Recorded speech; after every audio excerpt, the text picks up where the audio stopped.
Because I had a situation where I had a woman, we were fuck buddies. And this was a chick who would, when she did come over, you know what I'm saying, for sex, she would do extra shit. You know what I'm saying? She would even bring me shit. She was the type of woman that would be willing to cook me a meal and take me out on her dime and all that other shit. You know what I'm saying? So when she hit me up and was complaining about the fact that, you know, you don't take me out, what's up with that? And I told her, point blank, that's not what we do. When I get horny, I call you up. If you're free, I step through. If you get horny, you call me up. If I'm free, I fall through. I'm like, that's it. That's what the fuck we do.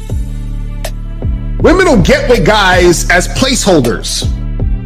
Do you know how hard it is to get rid of a woman who actually likes you, who actually respects you, who actually loves you? Do you know how hard it is to get rid of that woman? And you're not talking about some hypergamy? This is real simple.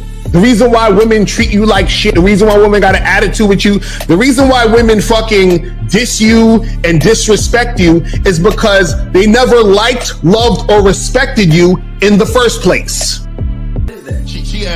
Your whole story is cap, bro. Matter of fact, it's big cap. I'm gonna call you the Mad Hatter.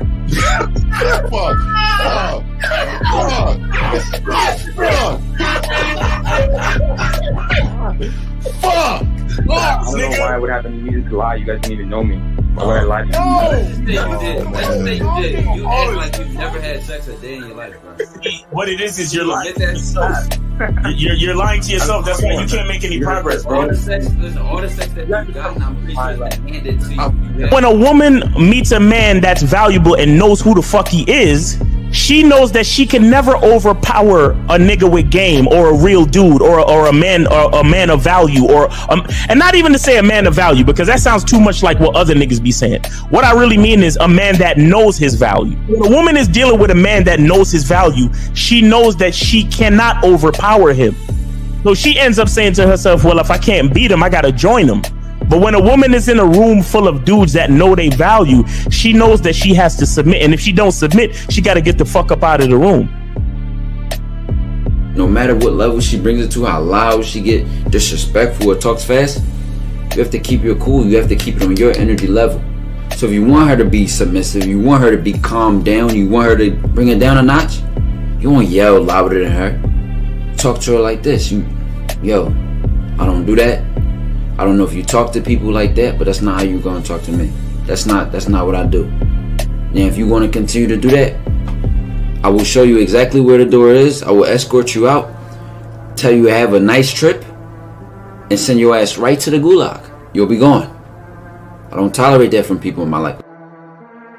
For all you surface dwellers out there and shit, how does it feel following all these motherfuckers on the other side of the streets talking about don't do shit?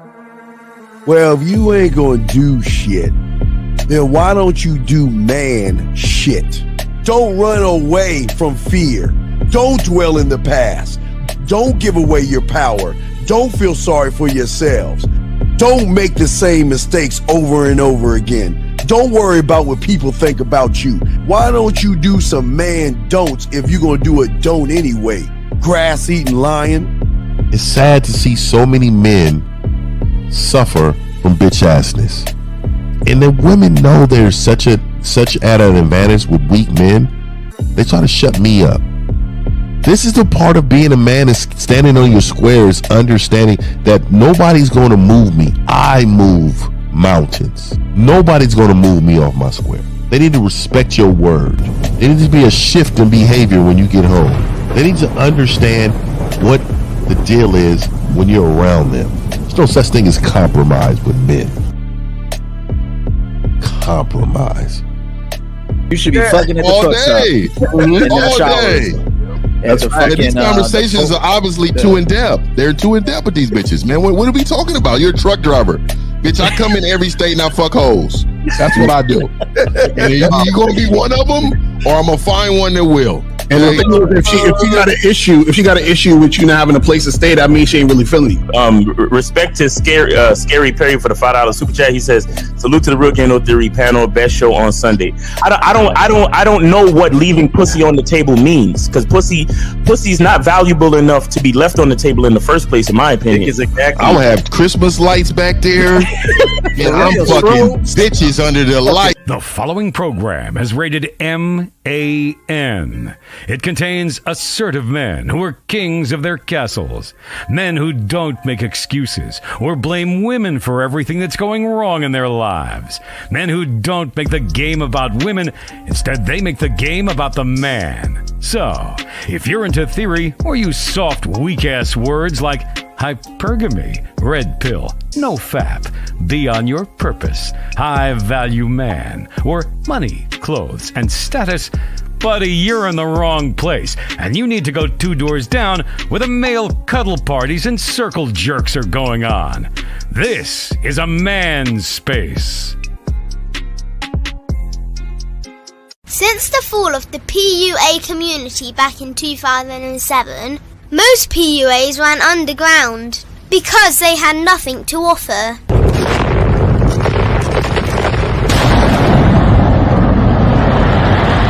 The content creator has become the hero today, dedicated to one single objective: to declaw and defang any person who listens. They decided to join forces to create a cult, and never giving those who listen a solution. It's all about clothes, cars and money, deception and manipulation, indirect game, going your own way.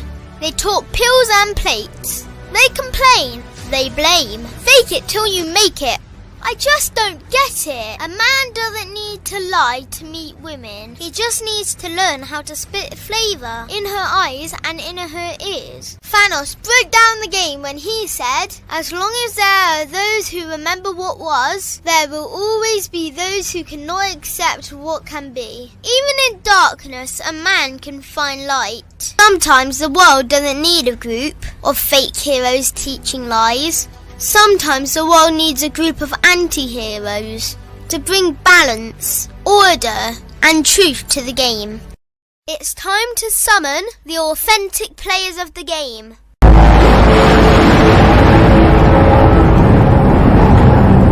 It's time to summon the authentic players of the game. The authentic players of the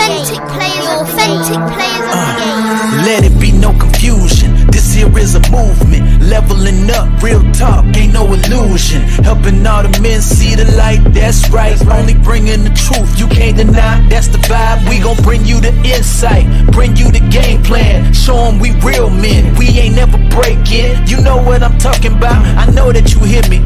Yeah, this is real game, no theory. Let's go, real game, no theory. Here to make it happen, teach men how to be men. Now it's time to put in action. Taekwondo and K-Zagging, we got Miles in the building, Mr. 1950 and Steve the Dean Williams, Mr. Lucario and the anti-villains. We gotta keep it real, this ain't about hurt feelings. Speak the truth, gotta say it loud so you hear me. Real game, no theory. They don't want you to be who you destined to be. Real men are necessary, not accepting defeat. Talking the man mindset, and this is the time now. We will never fold, never fall off or bow down. Time to make it happen. We ain't even stressing. So many don't take accountability for their actions. I gotta say it louder. If you don't really hear me, speaking the truth, this is real game, no theory.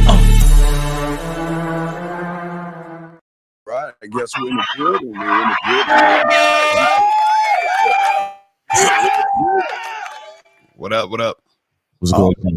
What's happening? I think there's something going on. I think there's something going on this week. Miles, I mean, Miles, do you have an idea? Something that's going on? You know, you might be talking about the Game Kings 2 documentary screening in Miami, October 26th, man.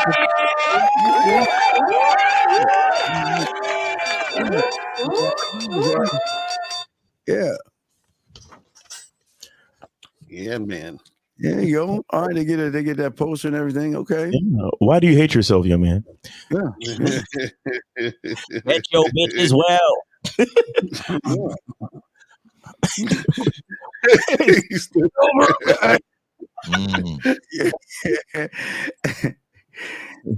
Yo, go get your ticket.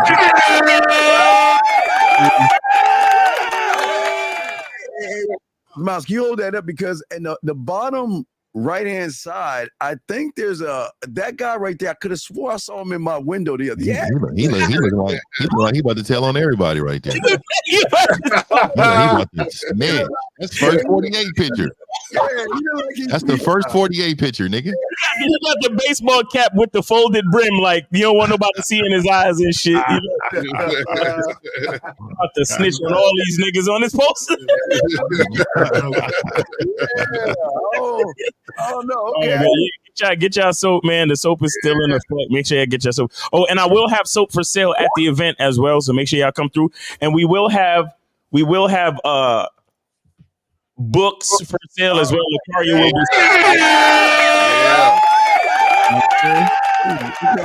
Lucario will be signing. You could get an autographed book. You know, that's a collector's item. You know what I mean? Because it's only a couple of real niggas left. We are literally dying off. I ain't even lying to you.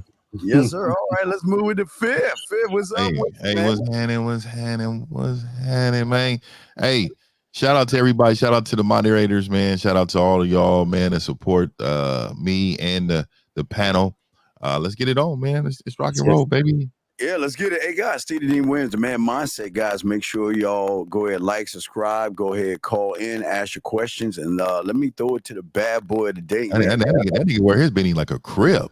Hey, out here like a gangbanging crib out here.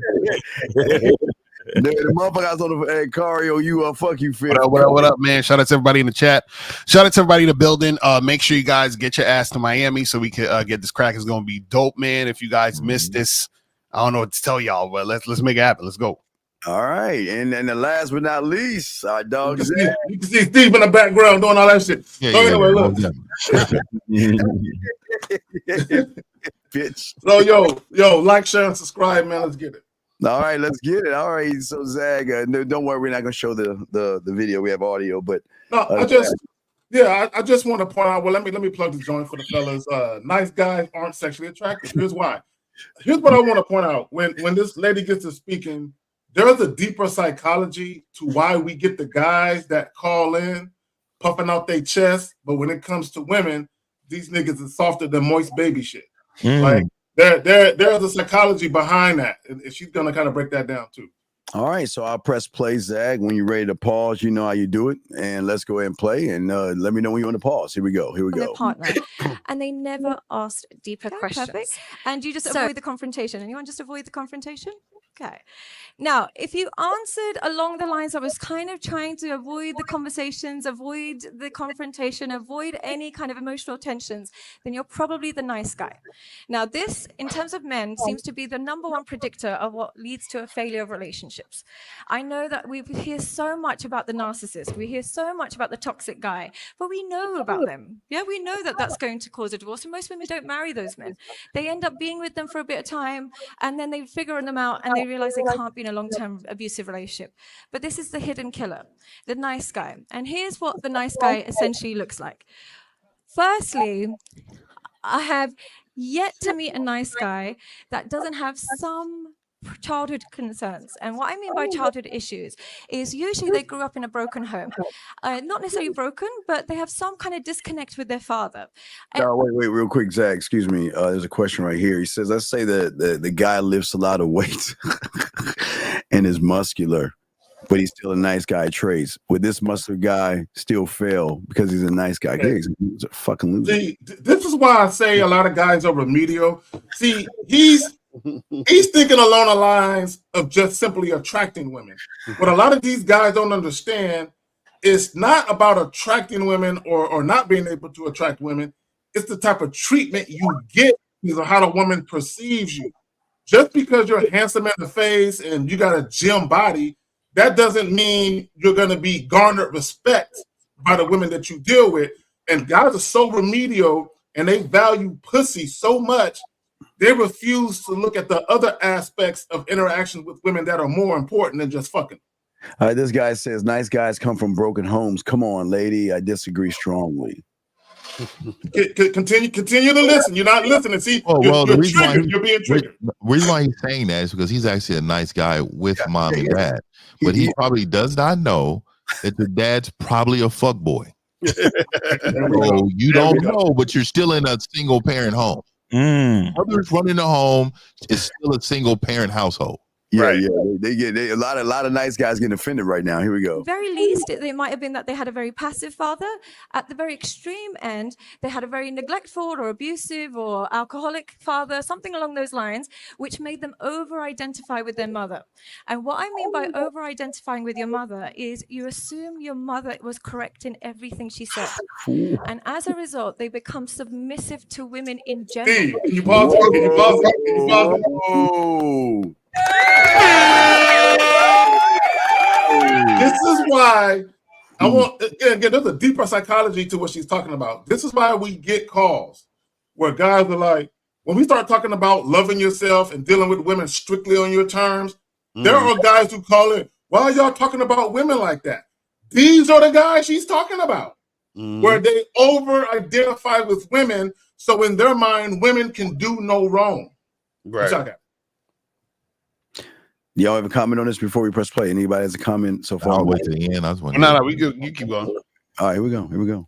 To believe women in every way, shape, or form, and they really seek female approval. They disconnect with the males in their life, particularly their father, and then they seem to think that women essentially are the only people you should care about. Their approval matters more than anything.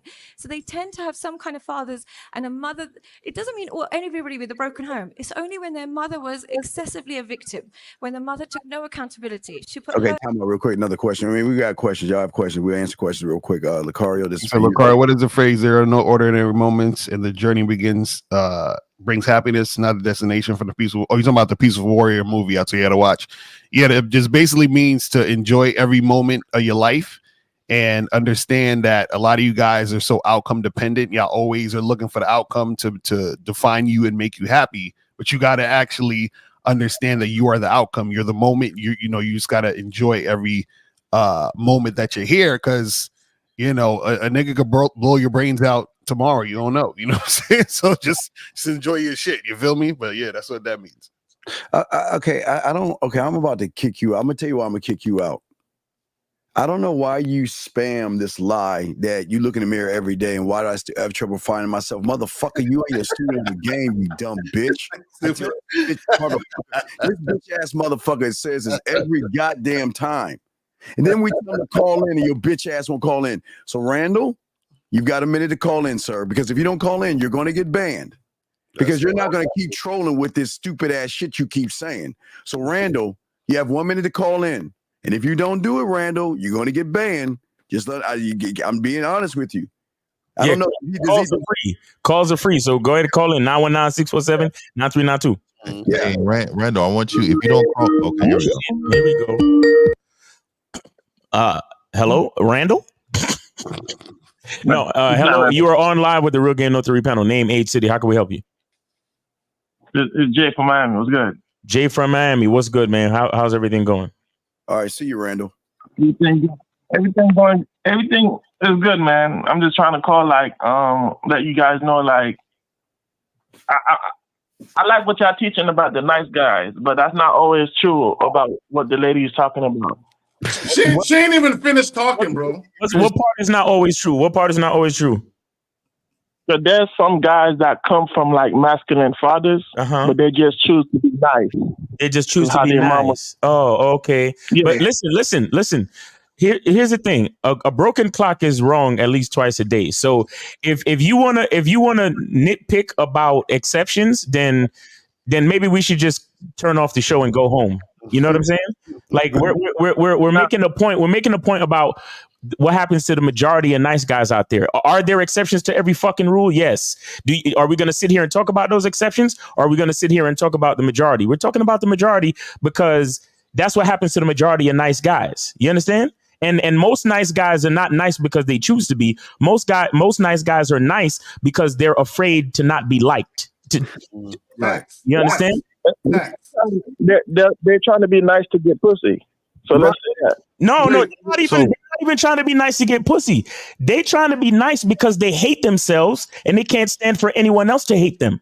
Yeah, they want validation. They call people pleasers. The pussy part is like that shit is further down the road. Yeah, but caller, are you calling in about yourself? Are you referring to yourself? Right. Nah, I'm not talking about myself. So why are you not talking about yourself when this was a moment for you to shine about yourself? Right. Wow. Crickets.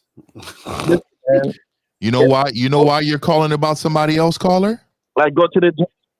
No, you're calling about somebody else, caller, is because you're actually a people pleaser. You can relate to pleasing others. Mm-hmm. Yep. And this is why you call, because if you wasn't a people pleaser, you wouldn't be calling in about other people. That's why you go to the gym. Well, caller. The reason why you called in, hold on real quick. The reason why you called in is because hit dogs holler. Right now, let's peek what you said. You said there are certain guys who choose to be nice that got masculine fathers. How would you know that unless you identify with that? God damn. I used to be a nice guy. You still are. There it is. I'm a nice guy because you and buckle and I used to be. And yeah, you still are, motherfucker. Come on, dog. You just Nah, Steve, I don't even know how you act. You calm that ass down. Oh no! See, you see what I mean? Yeah, see how these niggas got all this fucking energy for men, but when it comes to women, these niggas fold like a cheap tent. Yeah, they nice. They real nice. Bro, stop, because your flex still sound nice and sweet though. I know, right? Hey Steve, calm that ass down. Okay? It sounded like it was hard for him to say that too. He was like, he was like, Steve, if that's okay with you, could you calm down? Please, Steven. I know how you are. Look, listen, homie. Send the cookies to PO Box 1234, Real Game No Theory Lane. Because what y'all talking about? Go to the gym, go to the dentist, get some nice set of cologne. You guys wouldn't have a show no more. I swear to God, you guys wouldn't have a show. Okay. Call. Okay, wait. What did he say? He said what? No, he said, go to the gym and go to the dentist and get a cologne. Guys, listen. No, caller, I got you. Caller, listen, I got you. Caller, everybody listening. Guys, all you got to do is go to the gym, go to the dentist, get your teeth fixed, and get some cologne, and you don't have to listen to Real Game No Theory no more. Turn it off. But yet you're listening to us. Aren't you going to the gym? Didn't you go to the gym? He hung up. Why he hung up? Hey, real quick, I just want to point out that every time we do a show titled this and we show the video, inevitably a guy who fits the mold of what we're talking about calls up. Right. Exactly. He's that guy he's talking about. Fuck. All right, well, let's continue. Here we go. The nice guy. Here we go. Needs first, maybe blocked access, or maybe poisoned his mind against their father. It tends to be the making of a nice guy. What happens then is, because they don't have access to their father, or because they feel like if they speak to their father, their mom's going to be mad at them, they really tiptoe around female approval. They go into the real world thinking that as long as a woman approves of my behavior, that's the only thing I need in life. I need female approval. Male approval doesn't matter.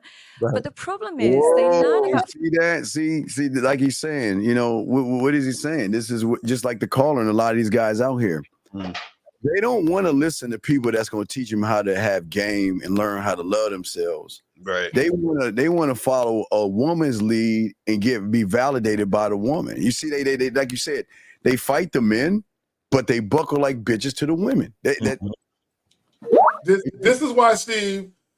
This is why guys don't like you, Steve, the most. They can't take constructive criticism. See, and this is why a lot of guys, they'll get into the chat, and even women, right? They'll get in some women. They'll get in. Why are you being so hard on these guys? Right? Those are the chicks that coddle guys and help them turn into bitches. Right. So they're defending the same type of energy they give to the young boys in their life. No, I think when you really truly don't love yourself, you really try to defend weak traits about yourself. So what you do is you try to attack those that you feel like is so different in you, and you want to be that person, So but you can't get out of your own way knowing what the fuck you're doing is wrong. Yeah, so bad. All right, guys, lines are open. Put a Q if you got a question. Here we go. Female approval from their mothers. And what makes your mother approve of you is not what women will approve of you. And what I mean by that is your mother wants somebody obedient. Your mother wants somebody who's non-confrontational. Your mother wants somebody who is passive. And she just wants someone who's non-sexual, of course, because it's her child. They take all of these skills and apply it to women in the real world. They'll be obedient. They'll be submissive, non-confrontational, and then non-sexual with women in the real world. Oh my God! I need this clip. You gotta send this to me. Yeah, please. Yeah, put that shit in the group joint, man, for real. I got you, fella. So yeah, so we had a conversation like this a couple of weeks back with that dude Eterius, and I asked him. I said, growing up, you never have to show accountability to your father. You always have to show accountability to your mother. That's why you out here trying to prove yourself to these bitches. God damn, man. That's why you out here trying to prove yourself to the feminine period. Yes. Right. Half of you niggas know who you want to vote for, but we know who you gonna vote for because you trying to make somebody happy and get some approval. And I ain't trying to get into that necessarily, but y'all know what the fuck I'm saying. 252, you on live with the Real Game No Theory panel. Name, age, city. How can we help you? Hey, how you doing? This is Lonzo calling out of North Carolina. How you brothers doing today? All right, Lonzo, what's going on with you, bro? Hey, real quick, Miles Macario. I love you, brothers. I listen to you guys faithfully every week. I'm a on the road truck driver. Okay, you brothers get me through my day. I really appreciate that. I want to start with saying that. Hey, appreciate you too, brother. Thanks for that, and salute to all the truck drivers, man. You guys keep America running, so we appreciate you. Stay safe out there on the road. Thank you. Yes, sir. Thank you. And also, I listen to your shows, but on the weekdays, I noticed that you charge a fee of $5 per call to call in and talk to you guys, correct? Yes. Yes, that's a good thing. My question to you is, Miles, specifically, when are you going to teach Steve how to do that? Because I listen to his show. His show sucks ass, like major ass. So when are you going to put him on game on how to do what you guys doing on your show? Come on, Alonzo. No, it's fine. Alonzo, it sucks ass because you can't be me, dog. I'm sorry. There's nothing that you can say or do or be me. It sucks because I win. I have a mouthpiece and I can spit game off the top of my dome. Well, your bitch. Why, Steve? Your numbers are low. Your YouTube numbers. Oh my God! Wait, Alonzo. So hold on. So YouTube numbers mean something? Yeah, that they really feminine. Yeah, my numbers mean something. Why don't you focus on the road, you truck driving bitch? You don't worry about me. Why don't you focus on you getting from one point to another, motherfucker? While you listen to us? How about that? Well, caller, hold on. You have to understand something. Nobody on this panel is a YouTuber, so we don't necessarily do a lot of the things that will actually get, like, we don't work for numbers. We work for the message, bro. You got to understand that. Yeah. So tell me what's Miles, brother. I hear what you're saying, Miles. Your numbers is decent. I see your numbers climbing. Bro, we have the same numbers, bro. No, you can't. Man. Nah, bro, you can't do it, bro. I'm sure you know of a nigga out there with 100,000 subs or 1 million fucking subs, and he don't be saying shit. So what's the point? Why are you even? Why are you in your feelings, dog? Why are you in your feelings, buddy? Who hurt you? Why are you mad, buddy? Brother Miles, if you follow behind Steve, your number's going to be low just like him, man. Let me chime in. Let me chime in, man. So, wait. That's caller, really quick, caller. We're gonna just like the topic of the show, caller, right? So the topic of the show we have that is very important for men. This is what we're discussing, right? So what I wanted to tell you is another thing that happens to men is being passive aggressive. So when you called in and addressed Miles and Lucario and didn't address Steve, it's called being passive aggressive. Men are not passive aggressive. If you have a problem with Steve, you should have called in and said, Steve, I have a problem with X, Y, and Z. But it'd be better to call in personally on his show only, so that way he can address you in regards to the topic, right? So what I'm saying to you, caller, For you to understand is for you to get the game to understand. You don't know what you're doing is wrong. This is something that they will do on VH1, right? With the women, and they will throw drinks in a man's face or a woman's face, or they'll be talking about somebody in their face when they're sitting right next to them. We're confrontational. We're up close in your face men. So what I'm telling you is, if you had a problem with Steve, go say something to Steve. Facts. He hung up though, but of course he did. Well, you know what that reminds me of? Y'all remember when we was in high school? There was always the nigga that would talk shit, but he was always talk shit like kind of behind somebody to another nigga. Right, exactly, right. You know what I'm saying? He using someone as a buffer because he want to talk shit, but just in case it get too hot for him, people can break it up before it get to him. Right. I just don't like the Flavor Flays, man. I don't like the hype man. Yeah. Nigga, come say something to me. And for the record, me and Lucario has gotten a whole lot of advice that has kept our business going and kept our numbers on YouTube strong. So eat a dick, like seriously.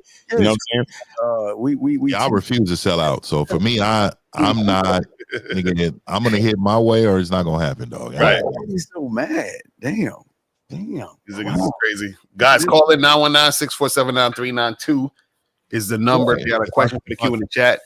If I just announced that I was a red pill and I start complaining about women, nigga, I would be over 100,000. We would all shoot up. We would shoot up. Exactly. If we start complaining about women, we would just kill it. We would kill it. Especially black women. If I included black women, oh my God, I would be over 100,000 before the end of the month. Look, all we have to do, guys, is pander to y'all niggas who hate bitches. Right, exactly. All we gotta do.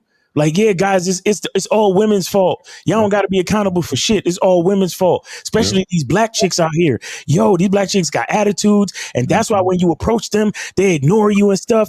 Yo, it's their fault. Like we need to do that shit. But when we talk, we expose the truth. And the truth is, y'all niggas got more work to do. That's why you fucking hate us. That's why you hate Steve, because Steve don't even let you get off your talking point, because he already knows bullshit from the door. That's why y'all niggas is so fucking hurt.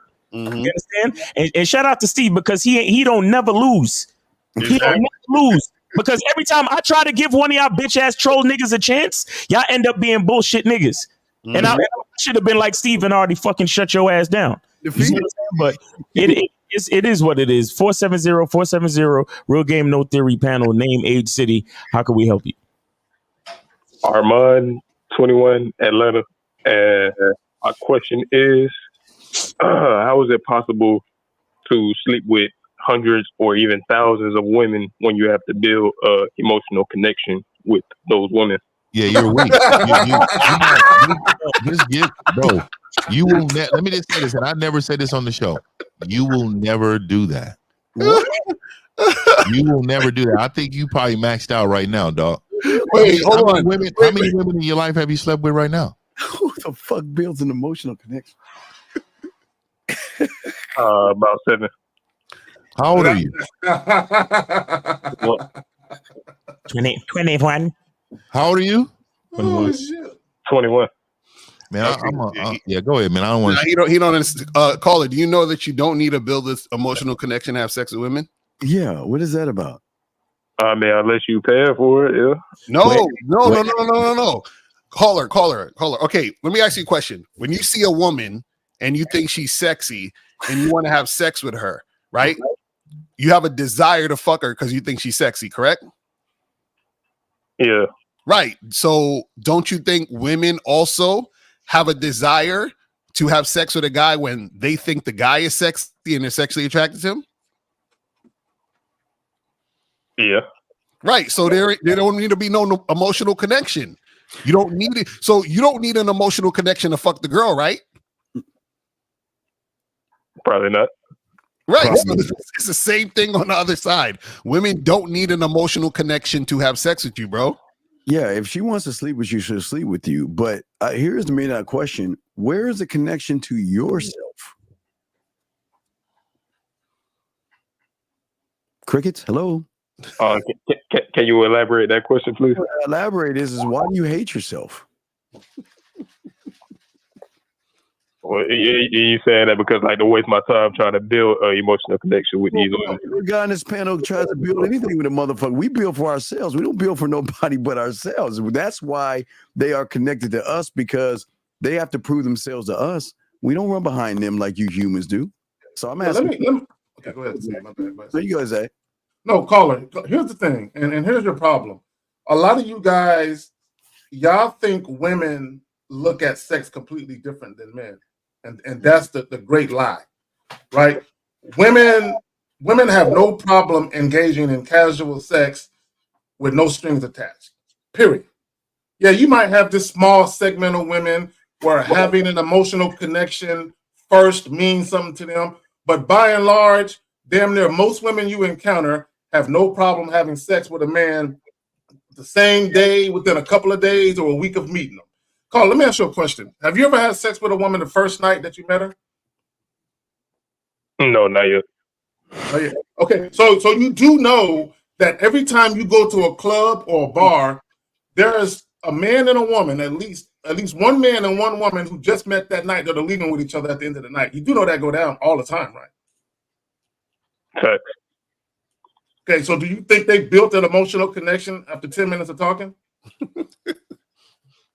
No. Okay, so but bro, the facts are all around you that how you think women view sex is not really accurate. Have you ever heard a woman tell you, I feel like I've known you my entire life and I've just talked to you for an hour? Say no. Man, I ain't gonna lie, it probably happened once. I don't recall it. No, I think you're lying. But I'm sure that happened once. If you're saying probably, it ain't happened. Yeah, you should already know. You should already know off the top of your head what happened. That's what I'm saying, man. Like, I think a lot of y'all you're trying to get validation from us, man, by calling in. You should really just be really asking questions on how to get better for you, because that question was out your reach. We should be starting from scratch with you.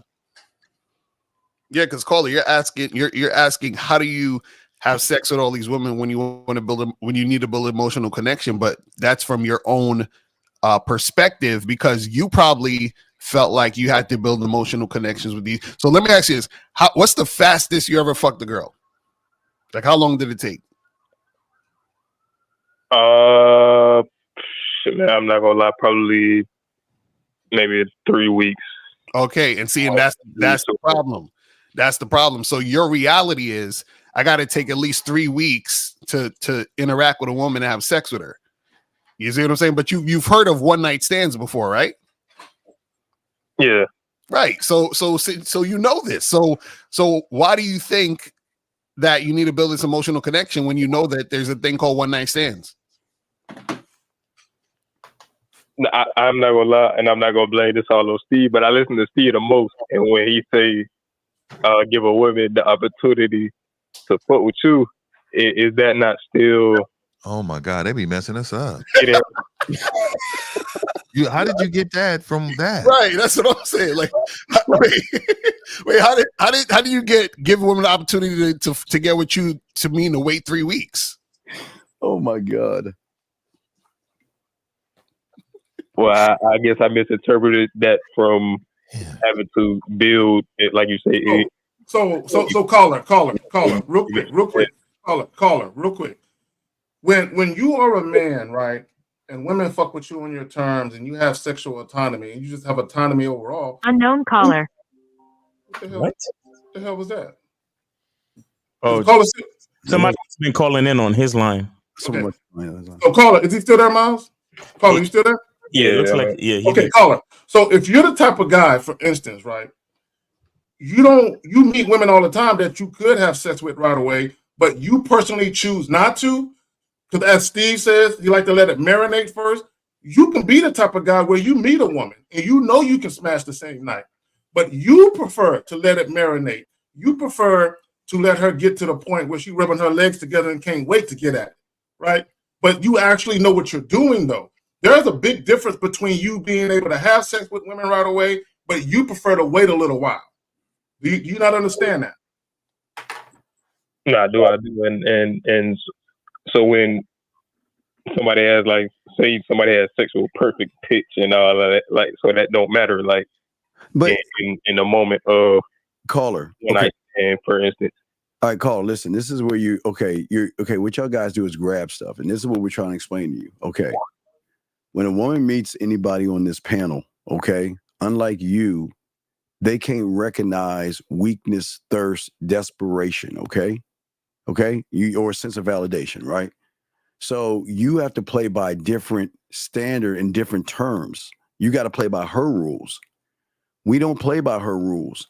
What connects her to us emotionally, sexually, is that she's got to work for us. That throws her out of her unknown. That throws her into what we call, right, the unknown, right? Her known is guys like you kissing her ass. So they think they're special, right? They meet us and we telling them you're not special. You got to work for this dick. And that's what makes us bad boys, villains, and all that other stuff, because we trigger things in them. This is what you're trying to do. You're trying to cheat the game by trying to trigger something in her so you can get some pussy. So basically, you're being disingenuous and your end result is trying to get pussy. These men on this panel are not trying to fuck nor get pussy. We don't need pussy to be men, which throws them off, but it draws them to us because we don't care about, listen to what I'm saying, or give a fuck. Literally. No, there's not one person on panel give a fuck until, listen, caller, until they give us a reason to give a fuck. So caller, let me help you out real quick, right? Here's the thing. When a woman is sexually attracted to you, right? Sexual attraction or being attracted to something is an emotion, right? But it's not necessarily a profound emotional connection or bond. That's not what's going on in that moment. But for a woman to have the feeling, now think about the word feeling. For a woman to have the feeling of sexually desiring you, there is an emotion that you evoked in that particular conversation. But that emotion doesn't mean she feels extremely close to you, like you're going to be her next man. That's not what that means. It just means you elicited or you evoke that emotion in her for her to feel that desire for you. Do you understand what I'm saying? Yeah. Okay. So caller, you can meet a woman, for instance, and I'll use you and Steve as an example. You can meet a woman and she'll tell you out the gate, "Oh, I don't get down like that. You know, we got to get to know each other first. You know, we at least got to date each other." And you'll be like, "Okay, all right." And you'll probably take her out on multiple dates. You'll probably watch movies with her and chill and then go home with a dry dick and all of that. You know, Steve is gonna be like, all right, she can say what she want to say, but at the end of the day, she gonna do how I want to do it at my time and my pace, or I ain't fucking with her. That's it. All of us think the same way. It's all of us. It's all of us. But what makes her want to sleep with us is because we're not you. We bring excitement. You're not. And please would understand. Think about, have you been to an amusement park? Caller? Yeah. Okay. There are two types of rides, okay? There are the rides that are the 90 drop. You mean it's these roller coasters that goes really high up in the air and it goes up and down and it goes loops and all that stuff, right? Right? That's Miles. Yeah. That's 1950, Lucario, Zag, and myself, okay? Then there's you. You're that ride where they say you've got to be this high to get in. Then when you get on that ride, it goes 1 mile an hour in a little bitty circle. And so all the parents can just watch and wave at their little kids because there's no excitement. It's bland and boring. Does that make any sense? So what how is she going to get any feeling out of something bland and boring when you don't believe in yourself? And these men love themselves. All these men love themselves more than love itself. Love is like, damn, can't you love me? Why you love yourself more than you love me? They love themselves. And women love men who love themselves because they don't put up with bullshit, caller. Hello. All right. So I guess my better question would be then, how can I move forward and just set in my terms of whether it's no longer than a week, no longer. So caller, real quick. The time frame is unimportant. Let's take the time frame out for a moment, right? The better question is, how can I learn to love myself, respect myself, and value myself to such an extent that I only deal with women on my terms. Period. So caller, think about this. This is very important because everybody teaches this in their own way, but this is why we all have street game, because we teach it all the same way in different ways. It's still the same thing, caller. Remember, one has to be able to get into the temple to go into the temple to learn. But before he goes into the temple, he must unlearn. You're not allowed to learn from your perspective, because your perspective, come on, let's be honest, you got some red pill in you. You may have a little bit of manosphere in you, and you probably got a little bit of mommy in you, right? So you have got to unlearn. You got to empty that cup, and y'all, that's the hardest thing to do. The hardest thing to do is empty your cup and be open to knowledge. Remember, in the video, a lot of young men don't want to listen to other men tell them how to be men. They don't want to do that. But they'll listen to a woman tell them what they think a man is, and they'll follow that fucking woman to the dawn, end of the day. But we're saying to you is that the first step is that you must unlearn and be willing to learn. You can't come in here being mad at the messengers. You ever say don't look at me, and don't look at Fifth and Miles, and don't look at Lucario and Zag and make a judgment. Listen to the message, because we're not trying to tell you to be us. So you have to empty your cup. Then the next step is you must be worthy of the information. Are you worthy of this information? Because this, again, y'all, if y'all can't do the free shit y'all to do, then you ain't gonna be able to do the shit you pay for. And I would say this. Don't hate us, hate the game. And let me say this, caller, and I'm just being honest with you. There's a lot of guys who think like you, and when they hear us talk, they're like, bullshit. That's bullshit.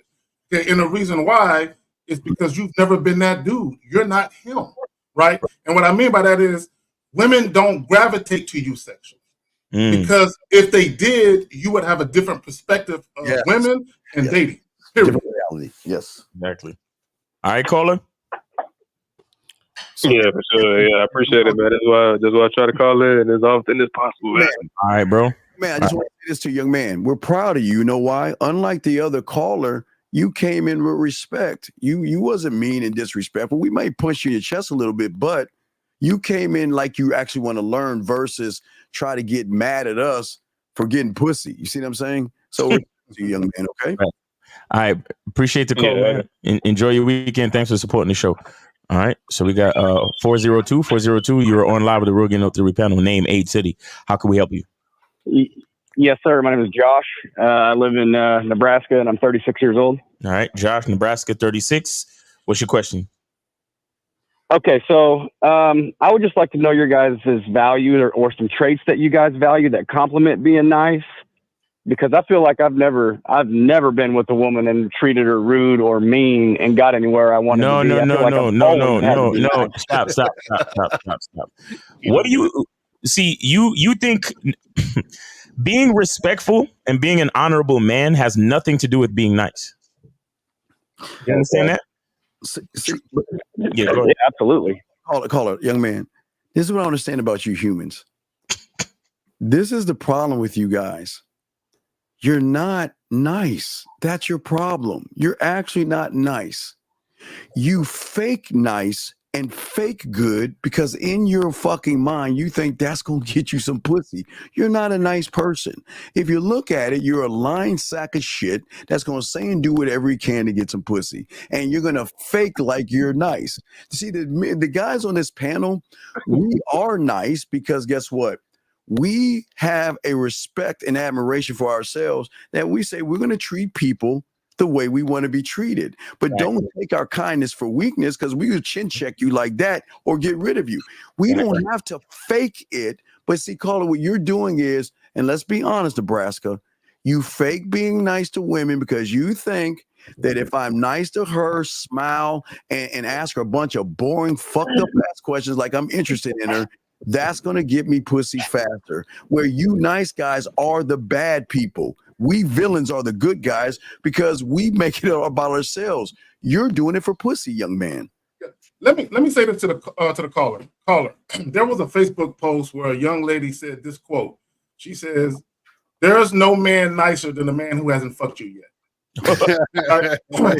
and the reason why women say that is because far too often they experience that, where guys are real nice and sweet and thoughtful and compassionate and considerate. And the moment they realize they can't get no pussy, fuck you, bitch. Fuck you, bitch. I don't know why I was even talking to you to begin with. You ugly. We don't do that type of shit to them.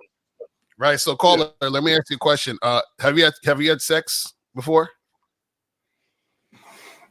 Yes. Okay. How many women you had sex with in your life, roughly? Like, give us a number. 20 to 30.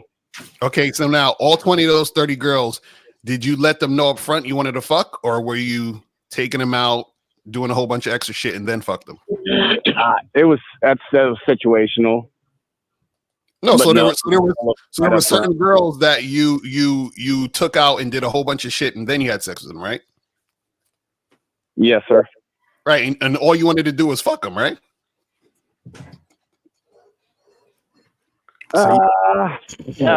Yeah. That means so that means you weren't. That's what we're talking about. What you doing that is you being a nice guy, because you wanted to fuck, and then you said, "Hey, Susie, let's go out, and get some dinner or whatever." And then you spoke to Susie, and you were talking to her about a bunch of shit you didn't care about. You were laughing at her stupid jokes. You were acting like you cared about her life, and all you wanted to do was fuck, right? I get you. I understand. Right. So that's what we're saying. That's what the nice guy is. It's not about being, we're not saying don't be a good person. What we're saying is a nice guy is an archetype. That's the type of guy who acts like he's being nice, being a good guy, so he can get pussy. And that's what we're talking about. Yeah, don't be the nice guy, be the right guy. Honorable. Yeah, my question was traits. My questions were traits that you guys value outside of being nice, or that compliment being nice. And Traits that we you value. answered my question. Traits that we value outside of being nice. Yeah, honesty. Or that compliment being nice, like that being respectful. Caller, real quick. Let me say this, caller, and I'm gonna speak for myself. I'm not a nice guy. I'm not either. At all. Now, what I am is courteous, respectful, and I'm fair. But I'm not nice, right? There's been a lot of women who call me mean throughout the years. I mean, I'm still fucking, but they've called me mean, right? And the reason why they call me mean is not because I'm a mean person; it's because they can't get their way. Ooh, yeah, and you know what? Again, I like Zag is saying, I'm an asshole. I'm a jerk. I'm cocky, conceited, arrogant, narcissistic. I'm selfish, and that is beauty to my ears because that's what I am. You're right. That's what I am.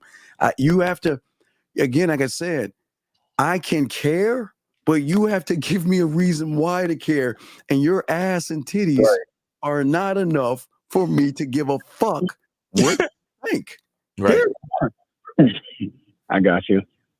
Yeah, so caller, what we're saying is, real quick, what we're saying is, we're not going to compromise our dignity or honor or our integrity for no pussy.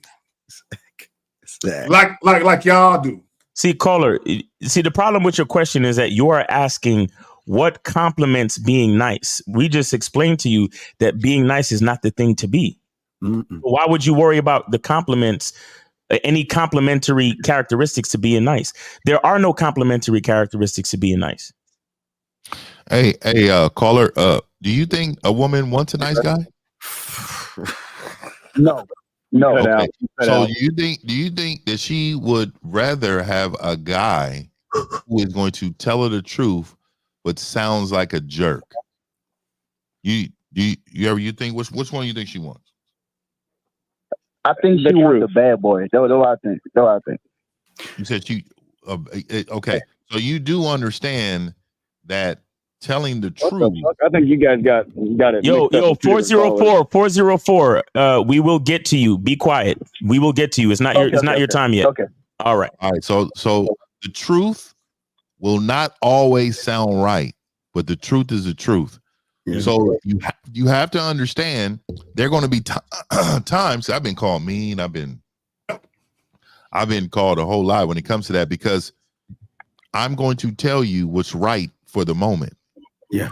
I'm not gonna make you feel good when I'm telling you something that you need to understand is serious. So a lot of you men. So if a woman is using language at the table, and she's using language towards you, and you like, oh, I don't even want her speaking like this, but you wouldn't bring it up. You will allow it to happen. You will continue to allow it to happen, and then maybe you not call her or want to talk to her no more. Instead of correcting her in the moment and saying, look here, if you're going to share space with me at any time, I'm going to need you to watch your language. I don't need you to be, holding yourself like that. I need a lady that's going to hold themselves this way. But see, you won't do that because you are afraid. That's being a nice guy too. If you can't be yourself at all times, you're a fucking nice guy. Yeah, and morphing. You kind of morph to fit what's going on. I am that person because I'll morph to be something different to fit the situation. So you're a chameleon. You're a chameleon then. Yeah, you're flexible. You're not. You have no masculine identity. You're a double, triple agent. Where that comes from, man? Because I only had my father growing up. I didn't have a mother growing up, so I don't know. I don't know where that comes from, but I'm definitely that person. Yeah. Listen to what I'm saying. This is what y'all do, and we talked about it earlier. You guys don't listen to men. You shut us off, and you rather listen to women who give you the company line, bullshit line that y'all fuck. I don't understand. You know what it's like? Excuse me. Okay, when I was young, when I was a little lad, I used to watch the Peanuts, Charlie Brown, right? And every Charlie Brown, if it was Thanksgiving Charlie Brown, Halloween Charlie Brown, Christmas Charlie Brown, Lucy would always have that football waiting for that motherfucker to kick it.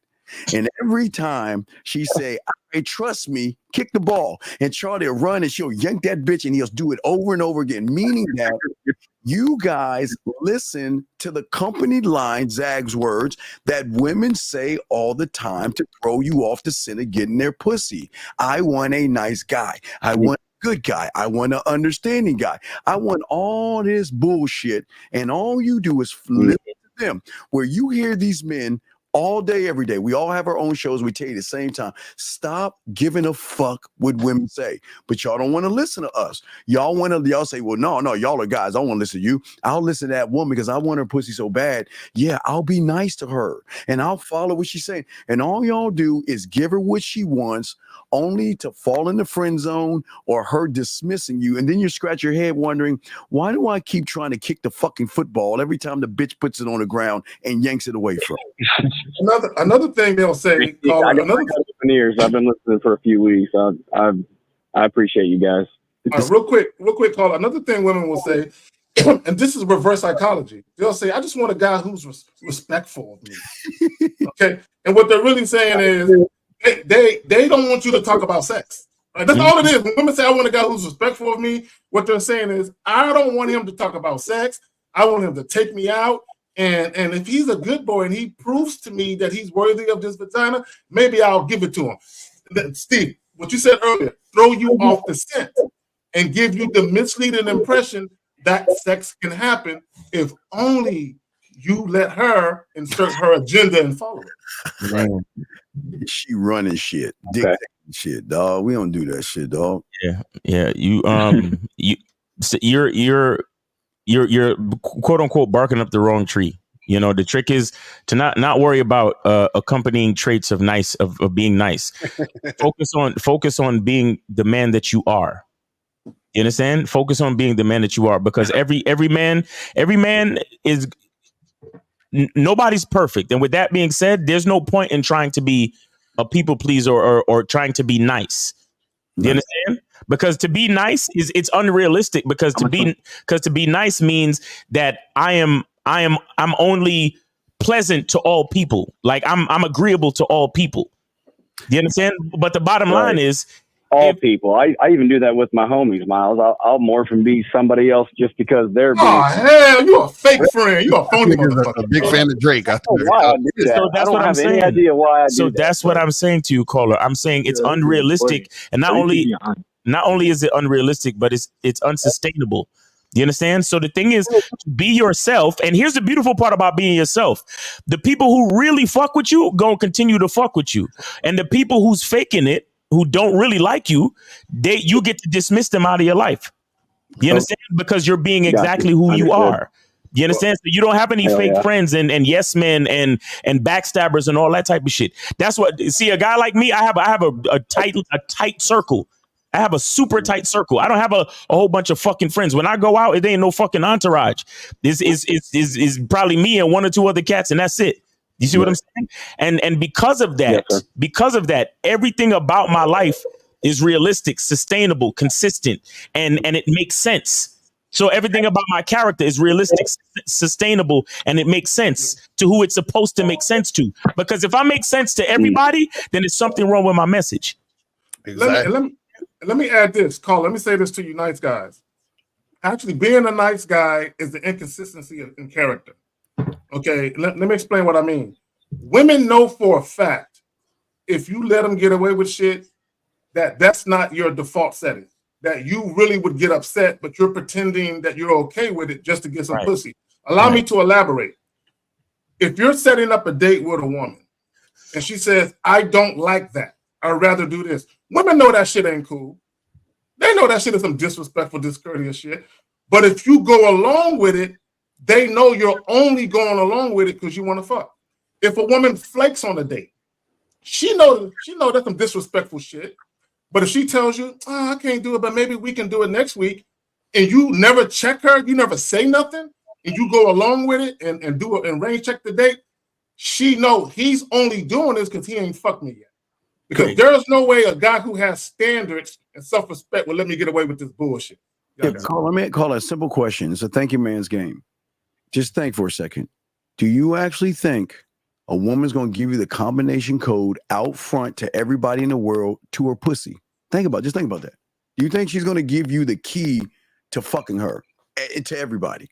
Do you think they're smart enough to do that? No. Or do you think they're smart enough to throw you dumbasses off the scent again by listening to what the fuck she's saying versus realizing what she is on the back end? Listen, please understand this. All this, I feed the ducks or feed the animals, and I give to the homeless, and I go to church every day, and I do all this.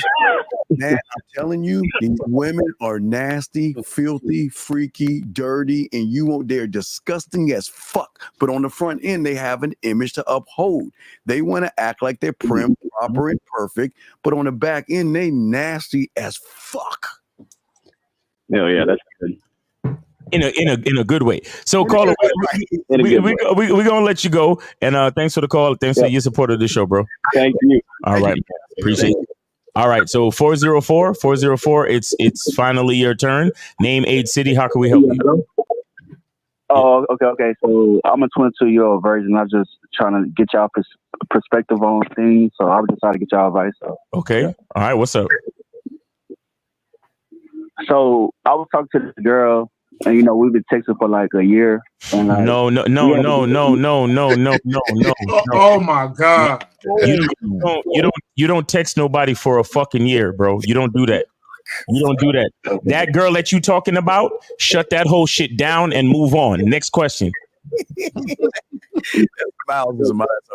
time it's a mouthsism, I just got the fact that you've been texting her for a year and haven't fucked. You will never smell that pussy. You hear what I'm telling you? Yeah, so leave her alone. She's been using you for you've been stuck in the friend zone for a year, my brother. Leave that alone. Fuck. Hey, but now I'm still a virgin though. Like I'm still a virgin, but I know you're still a virgin. I know that. What are you talking about? Caller, there's nothing wrong with being a virgin, fam. But I will say this.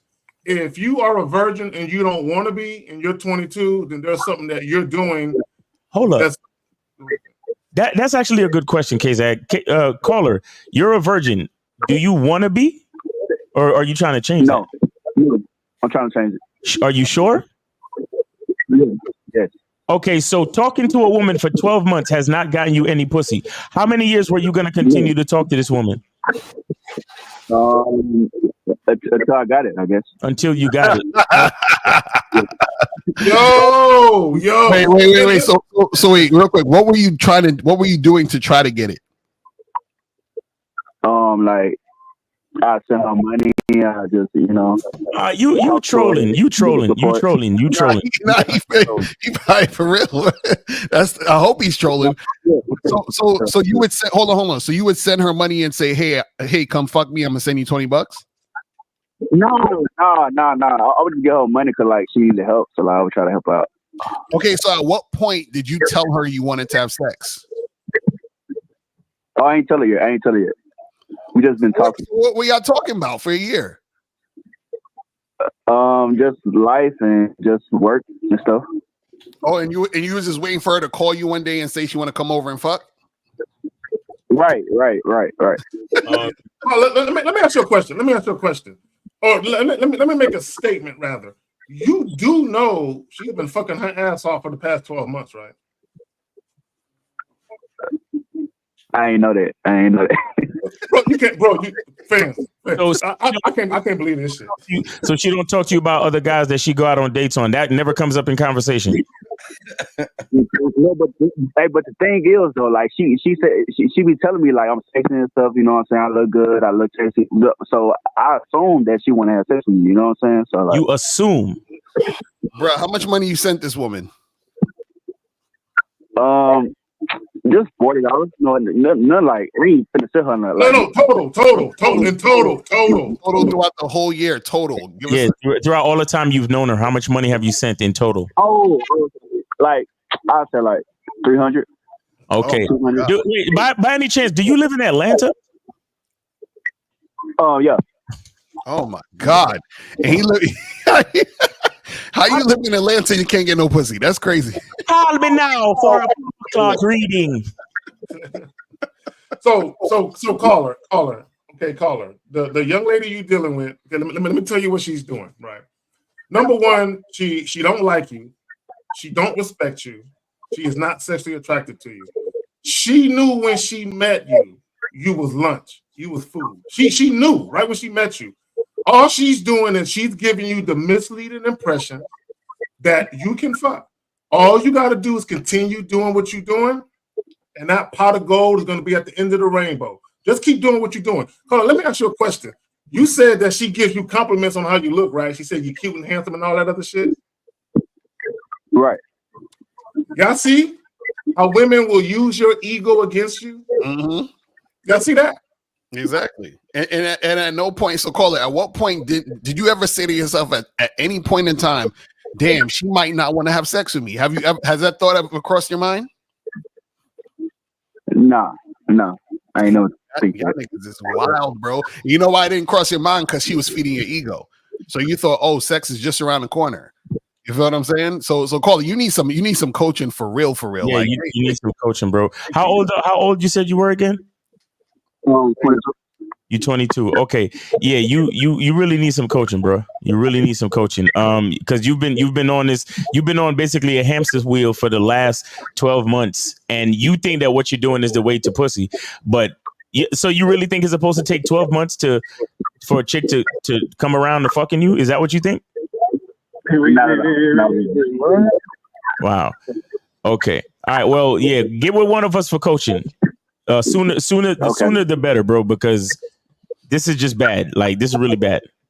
You need to find a time machine and go back in time a year and then get some coaching from us. You know what I'm saying? This is crazy. Caller, say that again. Yeah. I appreciate it for me. Taking the call and stuff. So I appreciate it. Okay, I appreciate you too, man. All right, take it easy. All right, you too. Peace. Wow, I thought he was trolling. But anyway, all right. So we got 929. You're on live with the Real Game No Theory panel. Name, age, city. How can we help you? 929. What's up, panel? It's Freddie Bad Boy from Bay Ridge, Brooklyn. I'm 38. All right, what's going on, Freddie? 38. What's up? What's going on? Yeah, bro. I think like there seems to be some kind of epidemic of young boys that are stuck in perpetual boyhood in this country, in our culture, and I think it's because of like in cultures back in the day and around the world, they have rites of passage, markers of transition, or initiation ceremonies from boyhood to manhood. I gotta make a quick phone call. Wait, hold on. There's somebody in the background talking. Yeah, whoever's in the background, Yeah, Yeah, I heard that. Yeah, That's one of them. if you're waiting on the call, if you are not 929, please be quiet until we get to you. Go ahead, 929. Go ahead. So, as a result of that lack of mentorship and rite of passage from boyhood into manhood, you get a generation of young kids that are, even just grown men that are stuck in boyhood, just a perpetual boyhood. And because they, like you said before, have that female perspective of life, yeah, they just got their mom coming out their mouth. They can't stand, like Steve said earlier, they can't stand when they hear another man trying to teach them how to become a man, because their ego can't take that shit. Right. They got the feminine perspective. They're just like, they cringe whenever they hear another man trying to teach them. Right. And it's like, in the past, this is how it's always been since you're 5, 6 years old. You had another man showing you the way. But because they lived in this bubble of their mom's protection, they never knew that they had to come outside that bubble, and they have to get dirty, they have to get calloused, they have to get disrespected, they have to experience failure. Unfortunately, you got a bunch of soft motherfuckers out here, and the only dudes who know that, and the only dudes who experience at least a little bit of that are pretty much street guys, like gang members. So caller. No, real quick. So what was unfortunately what's going on is a lot of these guys, they pedestalize women, and they think that their quality of life would be through a woman. If they can somehow attach themselves to a woman, right, get the validation from a woman, get the acceptance from a woman, all that type of shit, that their life will be better. So when we say the shit that we're saying, they're like, fuck what they're saying. Fuck what they're saying. If I can find a woman that's going to fuck with me, that's all that matters. It doesn't matter how I get her. It doesn't matter what she does as long as I have her. What y'all got? Yep. Yeah, how's that going for them? They need to ask themselves, how's that going? Right. It ain't going too good, because they're in the show calling in, asking you guys for advice, and then getting pissed off when they hear the fucking advice. Well, that's why we're here, man. That's why we're here, because the advice that we give reinforces the fact that they have work to do, and a lot of men don't want to put. If they were so soft enough to talk to a chick for 12 months and still not get the pussy, imagine how soft they are to for us to expose to them that they have work to do. You see what I'm saying? Like they're so soft that they're offended at the fact that, yo, there's work you still need to do, bro. Like there's things you need to fix. There's a whole different route. You need to get coaching. You need to change your mindset. You need to upgrade how you think about these things. They don't want to hear that shit. They just want to blame it on women. Well, not only that, Miles, the guy who been texting the chick for 12 months, he's gonna say, I need to do more. Maybe I need to send more money. Maybe I need to send her more good morning texts. I know there's something I can do to eventually get her to come around. I just got to keep trying, and eventually I'll have a breakthrough. This is why guys allow themselves to go into the friend zone, because they believe all I got to do is keep trying. Eventually I'll get her to be mine. Eventually. Caller, you got to call. But Freddie, we appreciate you for calling in, man. You have any other questions, any other comments? No, that's it. Keep up the good work. I'm grateful for you guys and hearing you every Sunday. This is like mass to me. Hey, have a good one. Appreciate it, bro. That's why we do what we do. Facts. All right, appreciate it. And then so we got 607. 607, you are on live with the Real Game No Theory panel. Name, age, city. How can we help you? 607. Hey, yo, my name is Deshaun. I'm in New York. Hey, yo, I'm having some real problems right now. So I went to the club last night. Sounds like a troll, but go ahead. And so I went to the club last night, man, and I had like 4 different women that I'm talking to. Right. You know what I'm saying? Yeah, you know what I'm saying? And but wait, sir, excuse me. Before you continue, this is a teachable moment. Gentlemen that's listening to everyone listening to the show, please understand this is what women, and this is why women don't fuck with y'all, and this is why they fuck with us. So I just want y'all to listen to this feminine male about to say this stupid ass shit, but I just want y'all to listen. It's a teachable moment. So caller, go ahead and finish what you're saying. But gentlemen, everyone listening, please understand this is how women see you. Go ahead, caller, finish, please. So you know what I'm saying? I got out of a relationship, whatever, that I've been single for a minute. So last night I said, you know what? I'm about to go in here and I ain't gonna play with these women. You know what I'm saying? I'm gonna just be straight up, get to the point and be sexual. So my problem is right now is the fact that like I'm getting overwhelmed because there's so many women, but I'm not bringing them home. You know what I'm saying? I'm spending so much time talking to them and getting drinks. Hello, teach us what it means to be sexual. We need to know, what does that mean, being sexual? What does that mean? So I'm letting them know, like, yo, shorty, we can leave. You know what I'm saying? I'm asking, man, I'm letting them know, like, yo, I'm gonna fuck you. I'm gonna eat that pussy, da da da da. You know what I'm saying? I capitalize on any of them because I ended up getting too fucking drunk. Oh, you got drunk? I got too drunk. But my question is how do I stop playing the games? Wait. If you got so drunk last night, you must have a hangover though. I'm dead hungover right now, son. Oh wow. Okay. Hey man, so go ahead. Real quick, Steve. Where's the belt? Because you just said there's gonna be some bitch ass shit that come out of this motherfucker.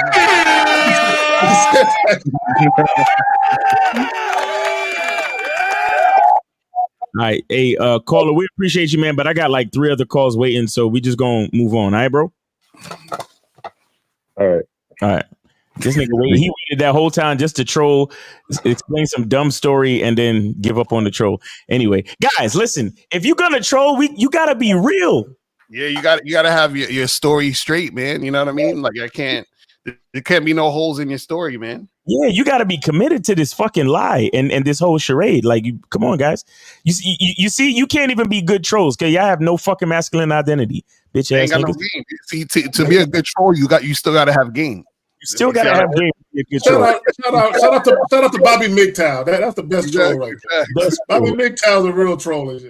Fucking that's why Ali G is so famous. Like that Sacha Baron Cohen. That he commits to the role. You understand? Yeah, come on, man. Anyway.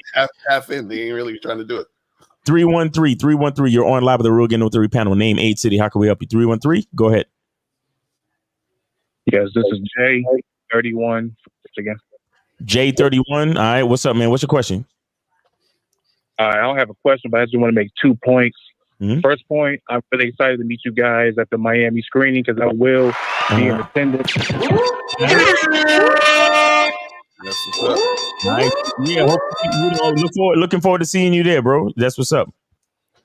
Yes, because I know that event is going to be that punch in the chest that I need in my life because I know it's going to change my life, and I look forward to shaking each one of you guys' hands. You, Taekwondo, Mr. 1950, K Zagan, Steve Dean, Mr. Lucario, who was my mentor, Boss Mac Topsoil, King Dre, everybody, you know what I'm saying? So I look forward to, I already got my plane ticket booked, got my hotel booked, got my rental car booked. I'll be staying with Mr. Lucario in April MC, so I'll be staying with them. Oh my God, for the weekends. No,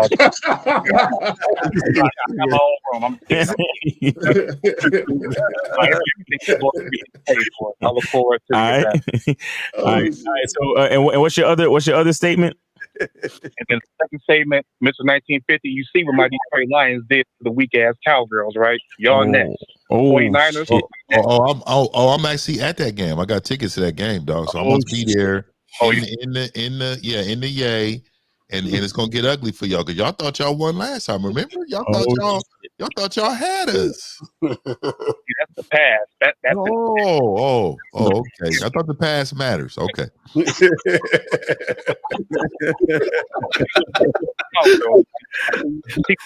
See my Lions did to the Cowgirls, right? Oh, y'all down 7-0 right now to the Vikings. So worry about that game. Yeah, worry about that game, motherfucker. Y'all getting your quarterback getting lit up.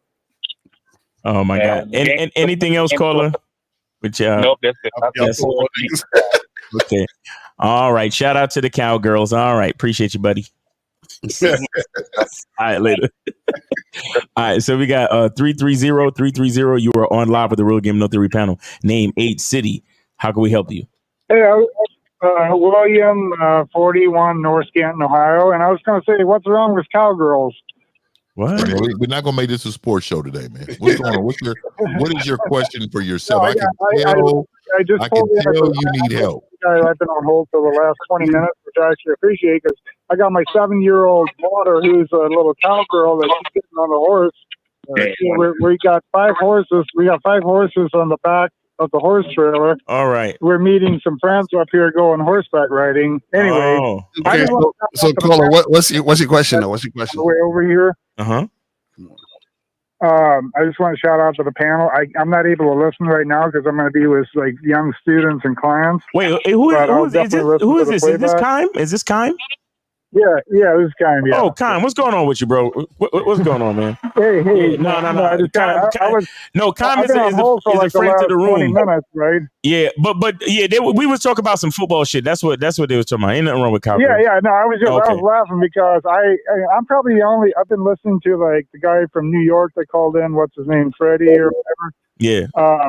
And I was just thinking, like I'm probably the only former Amish guy, like old school, like no electricity Amish guy that listens to the panel. Wow. Which I've left that community, but I'm probably the only one that used to be Amish that listens in. But I just also want to give a shout out to all of you guys. I listen to you all individually. Steve, he's chest pounded me a few times. I know Miles, I am always listening in and stuff. But I just want to, say you guys are like the Sunday sermon to me. Yes, sir. Even if I catch the aftermath, the replay. Yes, sir. Appreciate you. It's because sometimes I can't do it. Like right now I got a 7-year-old kid with me, so actually listening in on the phone worked out for me for the last 20-minute drive over here. Gotcha. 5 horses. We're going to a park to go horseback riding.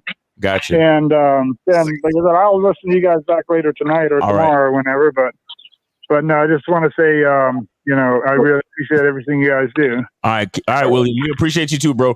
Take it easy and be safe out there with the horses and shit. All right. All right, take care. All right, peace, bro. All right, that's William Kime right there, man. Shout out to him. 912, you're on live with the Real Game No Theory panel. Name, age, city. How can we help you? 912. This is Will. I'm from Savannah and 21. All right, Will, what's up with you, man? I was wondering, what's some places to holler at chicks? Because I usually just been going to the mall. I hate when y'all ask that. Hey, caller. Here's a news flash. Women are literally everywhere. Mm-hmm.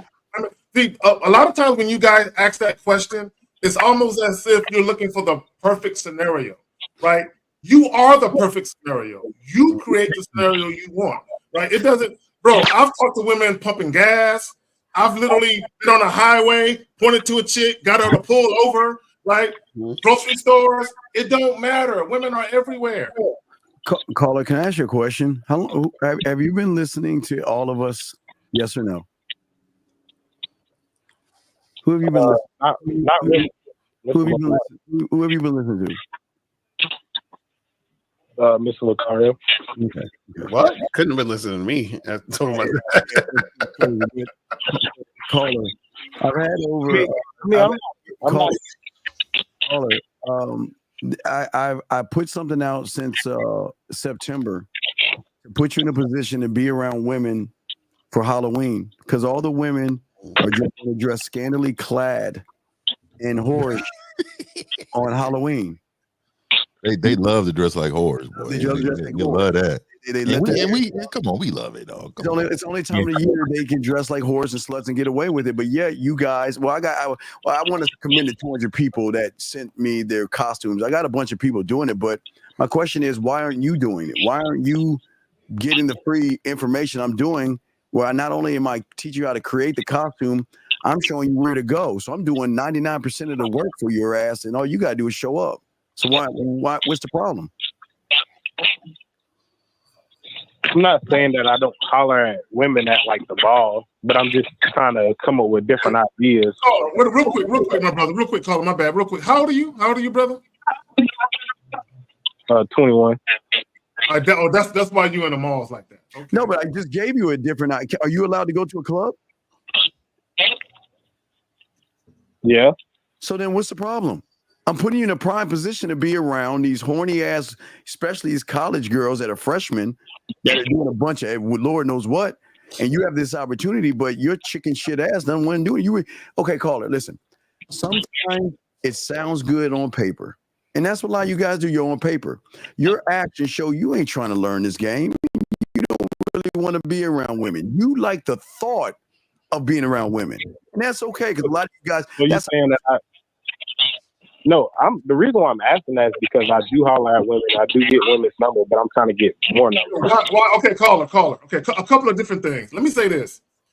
When I was 21, I was a fixture on college campuses that I did not go to. Yeah. Right. I was on college campus. And I was cold. Like, I had a backpack and everything. That's what I'm saying. I was on college campus. I was outside. I was in dorms when I would go to the co-ed or the chicks dorm. They'd be like, "You're here again?" Yes, I was in that motherfucker. Exactly. Never home. Never. Yes. Only went home to just shower, shave, and outside of that, we had our sex. We had our sex overnight joint because when we wanted, if we were somewhere and we knew, if she can get me to get to work instead of taking that little ride the bus or whatever I had to do. Man, we already had everything set up, man. We never was home. We would never. Only time I was home were dick resting days. That's the only time I was home. Just the rest. Hey, caller, what state do you live in, caller? I live in Georgia. So you're in Georgia. Are you in Atlanta or what? No. You said what? Savannah. So what's the local college? Was that Clark out there? Where's the local college? We got Savannah State. Yes. And that's a nice one. Go. What else? And like SCAD. You said what? SCAD. Okay, so you have never been on that campus or what? Nah. You said what? I've never been on the campus. Why? He's not honest, dog. He just doesn't know how to talk to women. He knows they're out there. Yeah, so dog, all you gotta do really, dog, is go to around noon to about noon, between noon and 2-3 o'clock. You go to the quad area where everybody congregates and eats. And all you gotta do is sit there at a table and line them up. I mean, they're coming towards you and away from you all day long. Yeah, you got an HBCU right there, and one guy said Georgia Tech is there too. Oh bro. God! What are you doing? I would be on Georgia Tech with gold with the shirt on. Man, it's just all those fraternity parties and shit, and you ain't. Come on, man. You're just scared of women. They call it. You're just scared of women. You just don't know what to say to them. You know they're around. You just scared of them. To call it. Why don't you just be honest? You're scared to talk to women. Nah, I'm not scared to talk to women. Come on, dog. Then why are you asking this question? Because they're everywhere. They're okay. They're like roaches. They're everywhere. They're everywhere. Yeah, I mean, I said I talk to women at the mall. Like I see them at the mall. Man, roaches ain't everywhere, though. They're not where I'm at. I just want to. I'm just no. So wait, so hold on. So caller, you said your question is, how do you find more women? No, my question is like what I was just asking, like where are some more places where I can holler at women? Like usually I just go to the mall all the time.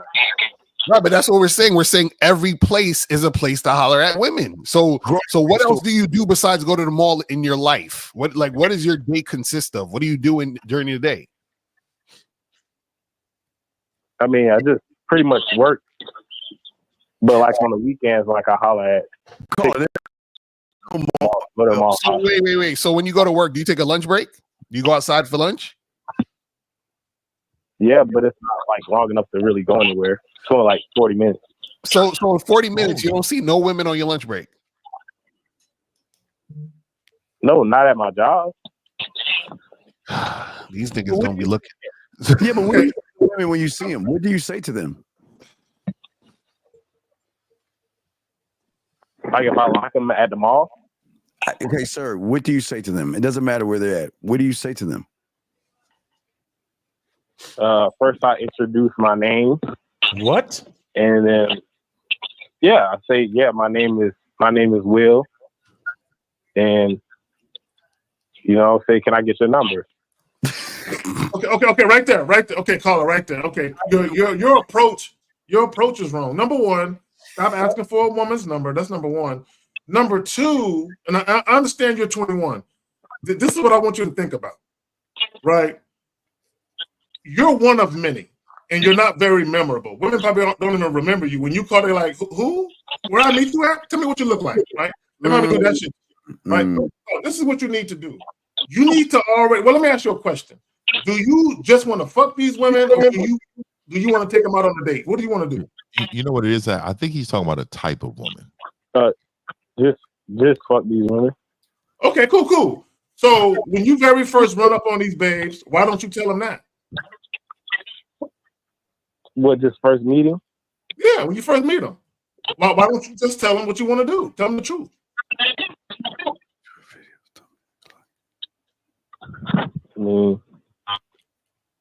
Huh? Okay.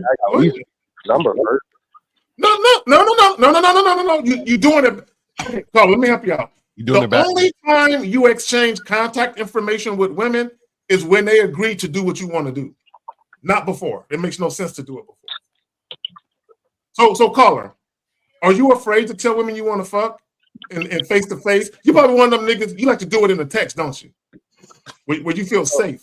So I should be like, oh yeah, my name is Will, and I just want to fuck. No, you can. There's a way you can put it that's a little bit more colorful than that, right? But This is where having a mouthpiece comes in. Yeah, you don't know how to fuck him, man. So wait, caller. So how many girls are you smashing right now? I don't got none. I'm not smashing none now, but I have numbers.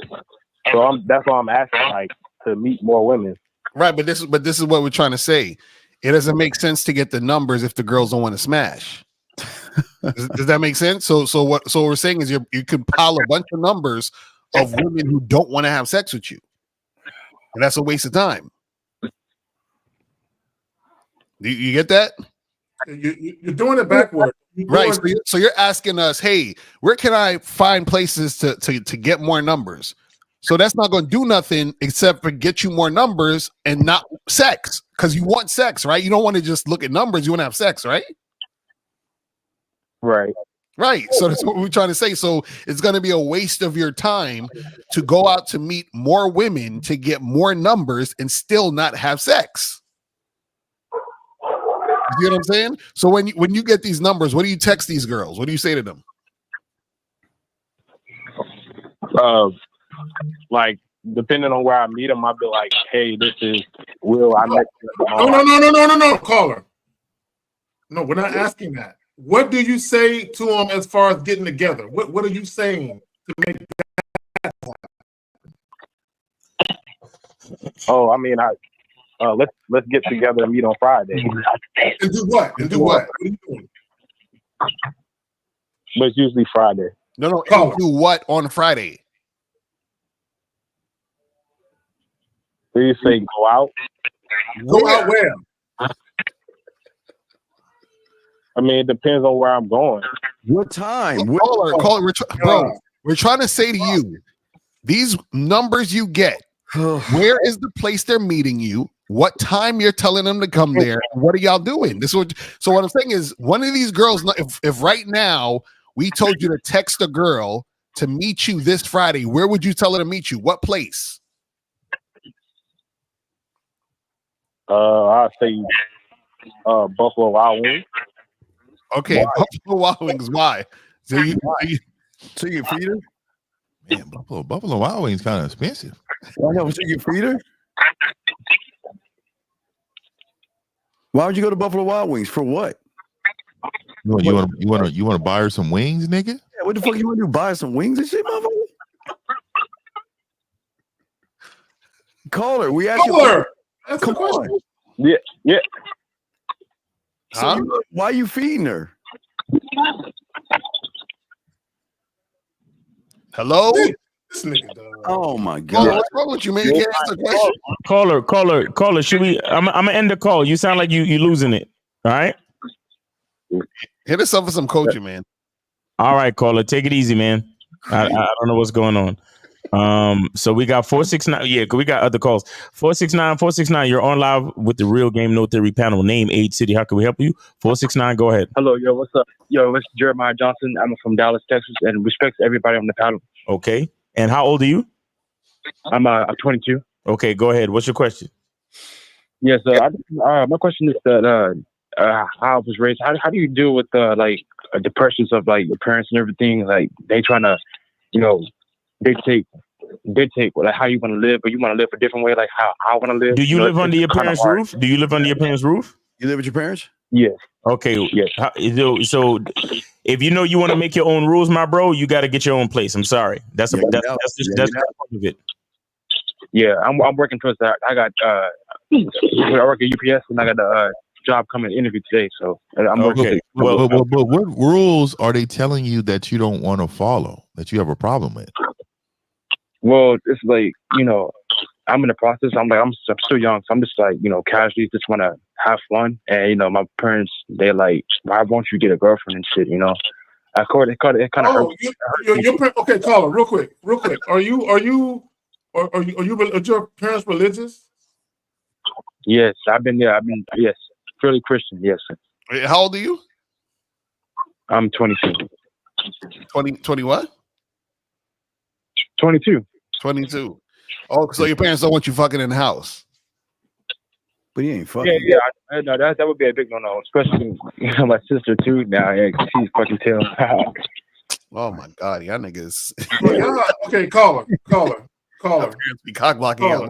Yeah. You can respect your parents, but there comes a time when you got a man up. Now, if your parents don't want you fucking in the house, then it's whatever. But as far as your parents trying to dictate what you do with your dick, and you might not look at it like that, but that's exactly what they're doing, right? You sometimes you got to tell your parents, hey, look, I respect y'all, I appreciate y'all, raising me, taking care of me, but I'm a grown ass man. I'm gonna do what I want to do. Sometimes you gotta let them know what it is. Yeah, I think that's money. Pay my father back. I was thinking, is he done for me? My dad's been from me from day one. And do you have any friends? I'm a grown man now. I'm gonna do. Young man, you're not a grown man. Yeah, you ain't no grown man. Yeah, young man, do you have any friends? Do you have any friends? Yeah, I have relators. I have people that relate to me that I work and everything. Yeah, but I'm saying, boy, I don't understand how you motherfuckers don't have a roommate. I mean, you graduated at 18. Okay, wait. I'm sorry. Hold on. Okay, 470 and 706. I'm gonna need you guys to put your phones on mute. If not, I'll have to delete you from the call. 706 and 470. Put your phones on mute. All right, 469. Go ahead. Yeah. So, Carl, I'm asking you, why is it that you don't just room with your boys, man? Get out your parents' house. Yeah, that's what I got. One good homie named Mike. Yeah, I mean. So, see, I want to ask him a question. Carl, I want to ask you a question. I want to ask you a question. If you told your parents, "Hey, I'm moving out next week," would you get resistance and pushback for that?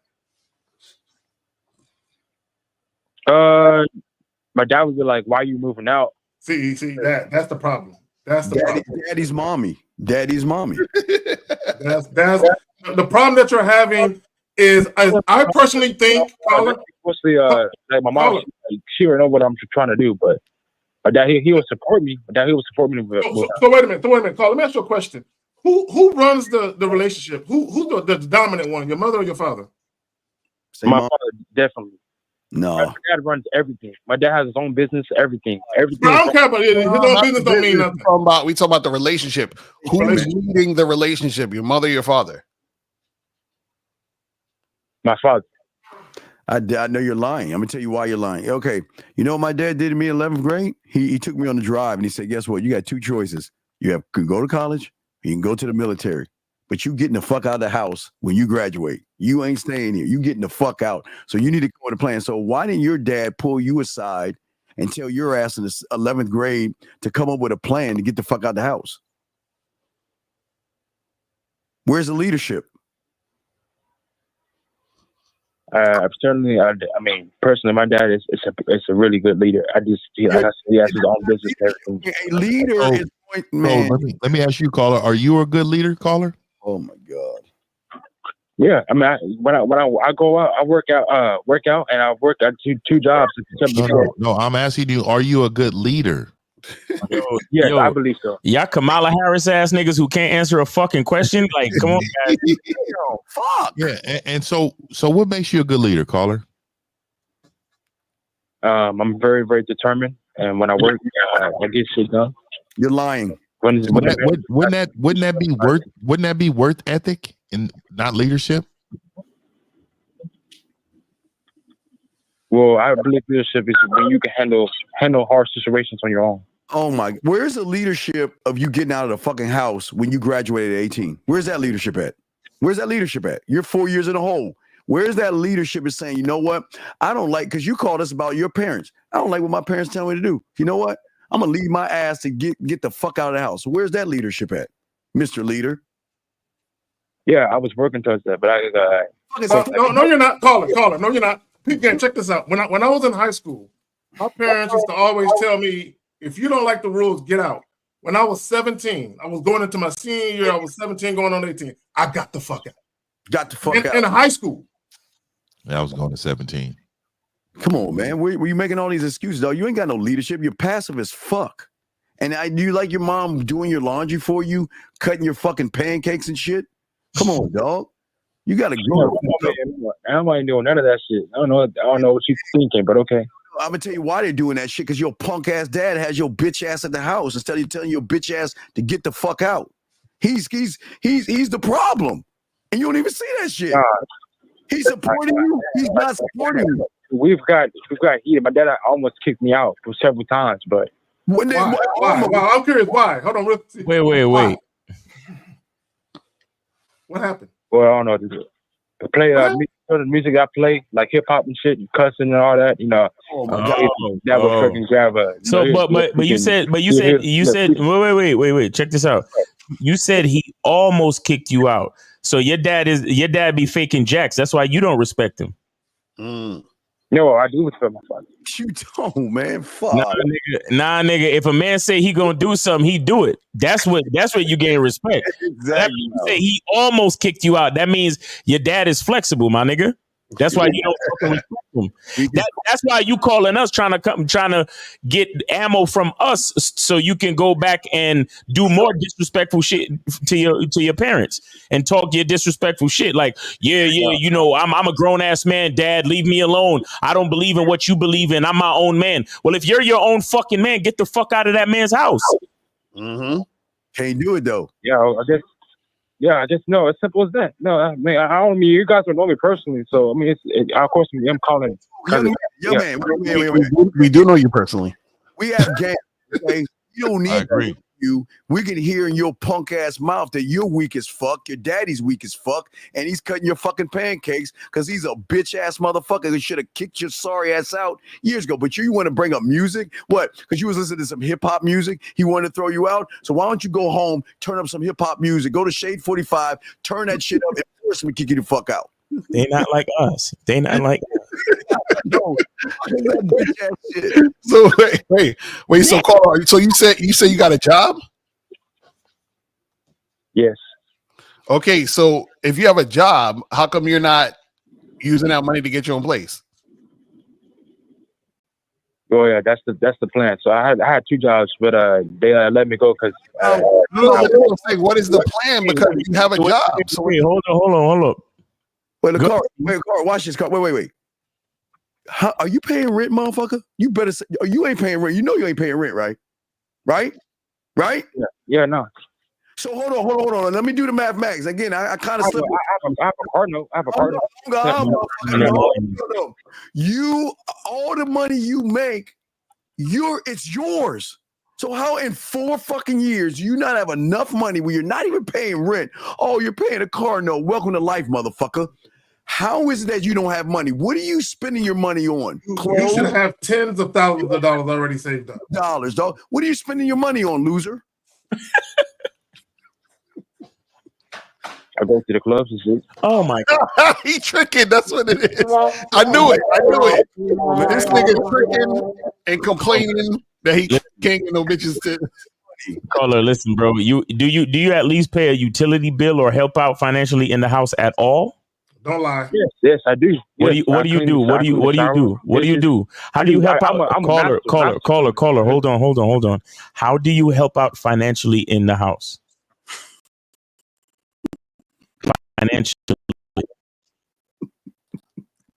Financially. I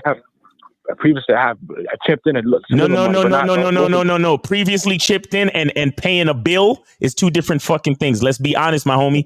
What do you do financially on a consistent basis to help out in the house? Say nothing. Eat for free. That's the only thing they require from me. Caller. Oh my God. Do you help out in the house financially? Yes or no? Please just answer the question. Jesus, God damn. Say no. Yes. How do you help out financially in the house? Do cleaning. He said financially, and this nigga said clean. Okay, caller. Okay, this is what we're all noticing, and even people in the chat are noticing. You work at least one full-time job. You said 2, so you blow your money on bullshit, right? In 4 years since you graduated high school, you should have at least $20,000, $30,000, $40,000 saved up easily. But he's upset with his situation. He's upset with his dad giving him rules because they know that you have a trait, and that trait is being my dad doesn't give me a hard time at all. I'm just talking about on a religious stance. Oh, he doesn't. He doesn't give you a hard time. Once I get this out, makes your father weak. This is what we knew. Your father don't run a household. So caller, this is why, and I'm gonna piggyback off what. Listen, caller, listen real quick. I need you to listen. Take your ego out of it. Don't get offended. Listen. This is why Steve said your father is not a good leader. If your father was a good leader, he would have empowered you to make the right choices for you instead of trying to control what you do with your sex and dating life. He's not a good leader because he would have empowered you to make better choices with yourself, and you would have been the fuck up out of there. Right? He would have taught you how to save money. He would have taught you how to be financially self-sufficient. Apparently, he didn't teach you that. Calculator time. How much do you make a month, young man? How much do you make in a month? I say around 3,500. Man, fuck you, dog. This is You're not making 35. Nigga, you say you making 3,500 and you can't move the fuck out? Are you serious? Dog, I feel like playing the song like, all right, man, why you lying, dog? What state is he in? Where you at? I'm in Dallas, Texas. Oh my God. Bro, my God. Bro, you can get a 1-bedroom apartment for about $900, $950, bro. Nah, my nigga, I gotta pay my car note. I gotta go to the club, and I gotta be fly, homie. What kind of car you driving? I drive a Cadillac, APS. A new one? What year? No, it's 20. Nah, fuck the new ones. Those are ugly. The 2016. Nigga, and how much your car note? $600? It's like $400 a month. Oh my goodness, this nigga. So what are you doing? You got $3,000 a month. What are you doing with this shit, bro? What are you doing with your money? Is it drugs? Okay, so my parents do state this, but of course I do what the fuck I want to do. But yeah. Are you an alcoholic or a druggie? Or you have a drug addiction or something? Hell no. I don't do no drugs. My only drug is women. Nah, I don't do no drugs. That's where your money goes. That's the problem. There we go. He's a trick. That's why he trick off his money with women. See, Steve is undefeated. He trick off his money with women. You feel what I'm saying? He can't afford to get his own spot, and he complains that his dad and his mom won't allow him to bring these hoes over to the crib. That's it. Yo, you're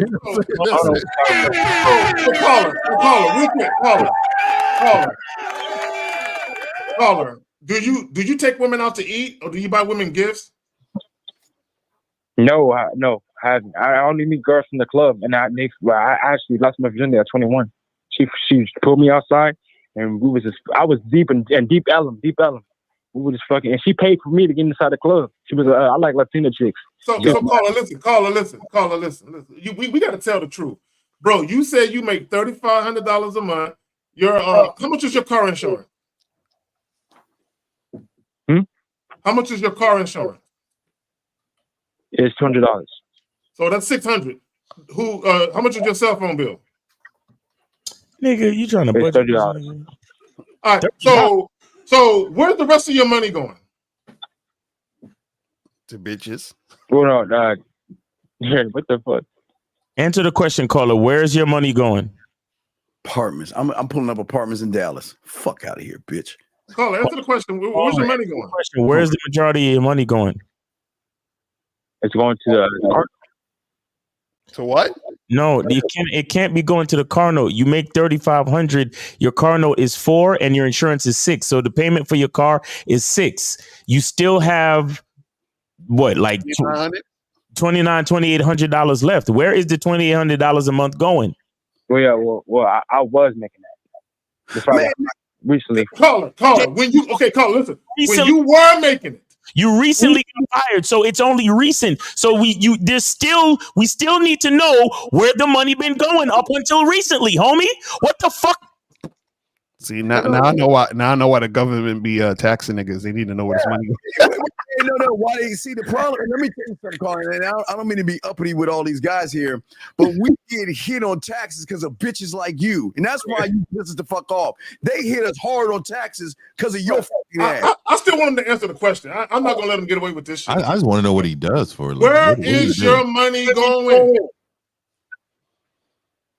Shit, other food, other types of resources, food. Bro, you're not spending $2,000 a month on food unless you're going out to eat a lot with these women, bro. Apartments for $800. No, I don't think so. I treat myself. I go to like Cheesecake Factory, other type of bars and stuff, Chill Bar in Louisville, and I am a foodie. So, how often do you go shopping? I buy like video games and shit like that. Yeah, exactly. He's spending money on video games, clothes. Yo, food, you're a bunch of bullshit. He's a kid. Yeah, you're a fucking child, homie. You're a child. You will never get your parents to respect you and your lifestyle until you actually grow up, son. That's really all it is. There are apartments for under $500 because I had an apartment. I was making $425. When I'm old and shit, you guys don't judge me. But I'm saying there are apartments in Dallas for $500. What's the excuse, mom? That's right now. Nigga, right now, like a cardboard box nigga for $500. Calling you fine mother. What's the excuse? Where that at? Nigga, I might need to move to Dallas. Shit. This is why did you lose your job? Why did you lose your job? Manager was fucking I was showing my knife to my manager and they said that wait, you showed a knife? Wait. You showed a dog. You need to go to your dad and say you failed me. You're telling me that why in the Foley fuck would you go to your job with a knife and show him your job? You want to know why you show him your knife? Because your manager knew what we knew. He said you were a fucking loser because you probably up late and didn't do your job. Wait, caller, are you at home right now? Is your dad there? He pulled out a knife. I don't know. Steve is a hothead, but whatever. No, caller. Stop. Are you is your dad around you right now? I have 40 hours of paid overtime. Caller. Is your dad? That was a fucking caller. Is your dad with you right now? You need to speak to that motherfucker. Hello? He's busy. No. Put him on the phone. Tell him it's important. God damn it, man. No, I'm telling you, tell him he needs to get on the phone and talk to us. We got to have a man-to-man, finally a man-to-boy conversation with your father. We need to teach him how to be a fucking man. Let us talk to your dad. We can show him how to be his daddy. We need to be his daddy so he can be your daddy. Oh my God. All right, let's see how this goes. Let's go. Let's go. I'm looking forward to this. I'm gonna let Lucario get out. Who want to get out? Because I'm. Yeah, should we play some rap music first? You don't want to smoke. You'll get kicked out. My father loves me. You can kick me out for no shit like that. Pulled out a knife, man. I kick you the fuck out of my house just on the general principle. Hello? Hello? Yeah, I'm here. You hear me? Hello? Yeah. Hey, what's going on? What's going on, man? My name is Fifth, man. They call me 50, man. How you doing today, man? Everything good with you today? No. It's still me. Hold on. Yeah, get that the phone, bro. Get that the phone, dog. I'm looking for I don't know if he's going or not. He went to the store. He went to the store to get a pack of cigarettes, huh? he went to get some milk. He ain't never coming back. He ain't coming back. I know. My father, he already gone. He's gone already. Went in the living room and he don't see furniture at all. I think he's looking for a new son. Nah, his dad is. He just don't put his dad on the phone. He Why? his pops. He knew. Why would your dumb fucking ass pull a knife, dumbass? Tell me. Why would you pull a knife on somebody? The manager, she looked like she wanted to kick my ass. I said, you want to hurt me? I said, here. But I was just joking around. You pulled a knife on a woman? This nigga's wild, bro.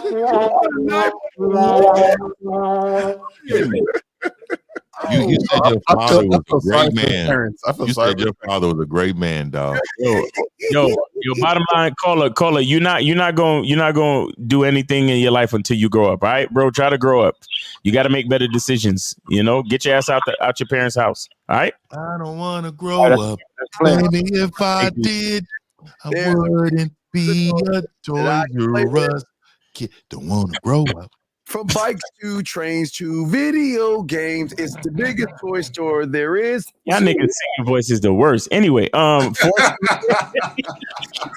know, man. It's only meant for bitches. It's like the dog whistle. Nobody hears it. Nobody hears it. No man hears it. Yo, 470. You on live with Real Game No Theory panel named Age City. How can we help you? So 470. Go ahead. 22 Atlanta. All right, Eli 22 Atlanta. All right, what's going on with you? Going on, I got a few questions. My first question is actually for you, Miles. Okay. I believe that we are all God, right? And recently I heard you say that a man is the closest thing to God. Okay. In your opinion. I just wanted you to kind of elaborate on that. Okay, so the man has a logical mind. He creates order. He creates access to resource, and he based on his plans and based on everything that he puts together, he is a blessing to everyone else in society. If you look at that description, what are we talking about? The closest thing to God, right? We create the order, we create the protection, we create the security, and at the end of the day, we are a source of confidence and everything. We're a source of confidence, security, and everything for others. You understand? So the man in his prime is the closest thing to God because he provides for everyone else. He provides for the elderly. He provides for women. He provides for children. So he literally is the closest thing to God in this reality. Does that make sense, Quality? So yeah. Right. So my rebuttal to that would be rebuttal. In my perspective, that's only representing half of what we have to offer to the world. Like the masculine part is only half, right? Caller, are you a winner or a loser? Wait, caller, how is it that you ask someone a question and you want to give your bitch ass perspective? How old are you? Have your nuts dropped? How old are you? What, 20, 18? How old are you? 22. How the fuck can you even have a man? I want to hear this. What's the other half? What's the other half, caller? What's the other half? What's the other half, buddy? All right, so the other half would be the feminine side, correct? So the yang would represent, but together it comes together as God. See what I'm saying? So, caller, this is the thing. We all have. This is the thing. We all have masculine and feminine energy within us, right? But what we're talking about is as a man. Hold on. I'm gonna show you. So as a man is the physical and material representation of the masculine energy. Do you see what I'm saying? So what happens is that what we're saying is that on this material plane, because everything is one, but on the material plane, we have duality. You understand the yin and the yang that you're talking about. So what happens is that when you're dealing with a woman, when you're interacting with a woman, the reason why the woman looks to the man for guidance is because the man is the physical representation, the material representation of the masculinity. You see what I'm saying? And the masculinity is about action and order.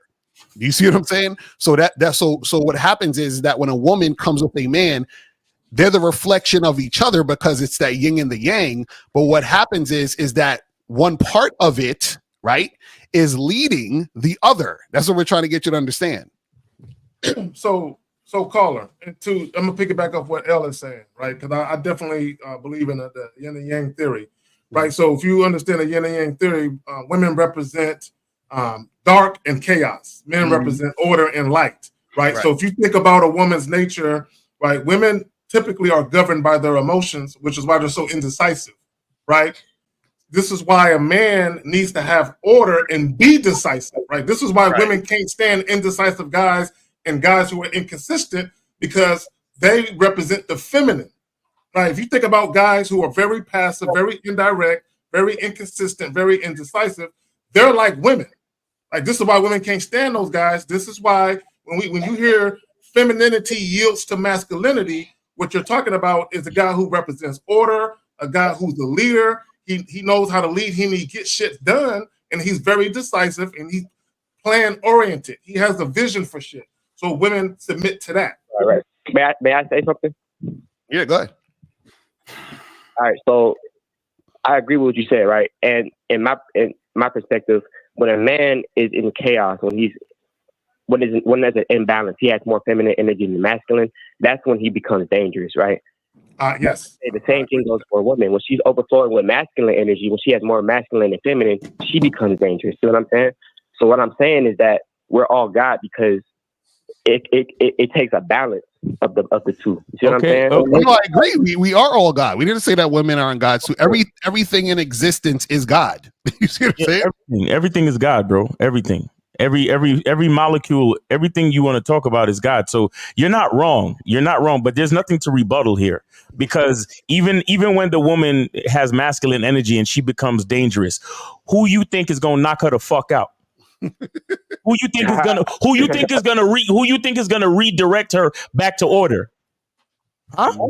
That's your point. Okay. Okay. You see, this is the problem with you young cats, and bro, respect to you for calling in and even having the courage to rebut and articulating your point, and that's cool, because you're young and you are going to learn, and it's okay. But I need you to understand that the reason why you even have thoughts like this is because you don't understand the true value of your masculine nature. You don't understand the true value of what masculinity brings to the world. So you try to you try to act like men and women are equal, and we're all equal and we're all this and we're all that, and men and women and blah blah blah. No. Here's the thing that you have to understand. Every part of listen, bro. Every part of the puzzle, every piece of the puzzle is important to make the entire picture. But you got to start somewhere. Do you understand what I just said? Mm-hmm. Do you understand what I just said? Every link in this chain, in this chain is important to make a good necklace. But you got to start somewhere, and that beginning is the man. Do you understand? Just like how it takes for me to impregnate her so we can bring forth offspring, it starts with me. Do you understand? It has to start somewhere. We're all important. I'm a man, I'm important. She's a woman, she's important. But where does the process begin? See, caller, there's a cause and effect, right? A lot of guys, they complain and bitch about the behaviors of women, and they say women are wayward, women are this. Here's the reality of it. Women are a direct reflection of the men in society. Right. Okay? How women conduct themselves at large or by and large is a direct reflection of the men in society. The reality of it is we have weak leadership, right? The majority of men out here are weak as fuck. So the waywardness of women, quote unquote, is a direct reflection of the weak male representation in our society. Right. So when Miles says it starts somewhere, everything starts with men, right? When you have strong men with standards who set boundaries, you're going to have a lot of women or a good number of women who fall in line with that. But the reality of it is, and women in the chat will tell you, the majority of the men that they are encountering are weak men who don't know how to lead. Mm-hmm. Exactly. And is that type of caller, is that type of thinking where you say, oh yeah, well, we're all God and we're all, we're all equal and we're all this. And see, that's the type of thinking that will lead you to believe that, oh, well, let my woman make the choice. Let me make my woman decide where we go and how we do this and how we do that, because she's just as important as I am. She's just as smart as I am. Women are smart, but they're smart for different reasons. You get what I'm saying? When it comes to make setting and making the plan, creating the structure and putting everything in logical order, that's our job. She can't do that. Yeah, because the thing, real quick, if you put her in position to do that, that's when she's going to get stressed. And that's when she's going to start acting masculine. And that's when I'm going to have to put her back in order anyway. So it's still going to lead back to me. But I was going to say, and that's the thing, order does not need to coincide with emotion. And so what you have to understand is that the sun is going to shine whether the sun doesn't feel like it or not. That's because that's what the sun does. So that's what masculinity is. You do what needs to be done because it has to be done. And so that's the order, that's the leadership. Whereas women, and this is important that women are like this, women will tap more into the feeling and the emotion, because that's the opposite of what the man does, which is the yin and the yang. The opposite of the man is like, I feel this way, but I must do this. The woman is like, I feel this way, so I'm going to do that. You see what I'm saying? And that's the balance. So what we're trying to say is that it's not going to be the same and equal, because within the material world, there has to be the duality, but the duality is connected. So you're confusing the connectedness of the duality to mean that it's the exact same thing, but it's not the exact same thing, because in the material world, you have to have that balance of the difference. Do you see what I'm saying? That's how it works. Real talk. Well. Okay, I understand. All right, caller. One more question. Caller, and real quick before you ask your other question, I really suggest that you read. There's a book that I think you should read. It's called Conversations with God by Neil Donald Walsh. Right. And I think where your mind is at and the type of shit you chose to talk about, I think you would benefit greatly from reading that book. But go ahead with your second question. Thank you. Now I'll make sure I read that. Second question, because you guys, made me have realization. So I realized that within because I realize I have a disconnect in my mind when it comes to relationship, because what you just said, like, my job is to provide the structure and order. But prior to this conversation, I was under the understanding that, it takes a balance between the man and the woman in the relationship. But that led to me, like, asking her opinion on things and trying to come together on decisions when I need to be the one making the decision. Yes. So caller, and I'm glad you recognize that. The balance is the woman submits to your authority. She submits to the leadership. You provide it. You provide the vision. You provide the structure, right? And you provide the consistency within that. Right. And if the woman sees value in that, she assimilates to that. She don't come in and try and challenge it, right? When women are challenging it, you guys are arguing, is because there's something about your leadership that makes her not trusted. And that's usually because you're inconsistent. Okay. So, because I run into that issue a lot, where women are not, so willing to just follow my leadership. Well, I want to do this way. I don't understand. Why would a woman follow a loser? And I'm not being mean. You're not. I don't understand. Why do y'all losers think women should follow y'all? Where are you going to push them off the side of the edge? There is no leader. What about you? Respectfully, because I value your opinion. Why do you see me as a loser? Because you don't. Because you caller. Because you don't even understand what leading is. What value is she going to get from you leading her? Jesus Christ. I mean, I wouldn't say that I don't understand what leadership is. Oh my God! Fuck me. Yeah, because really what we're saying is this. See, because you said prior to this, you thought that you were supposed to sort of be on the same equal footing. So because of that, she can't follow your lead because you are not leading. because you can't lead by thinking that you're all on the equal plane. You see what I'm saying?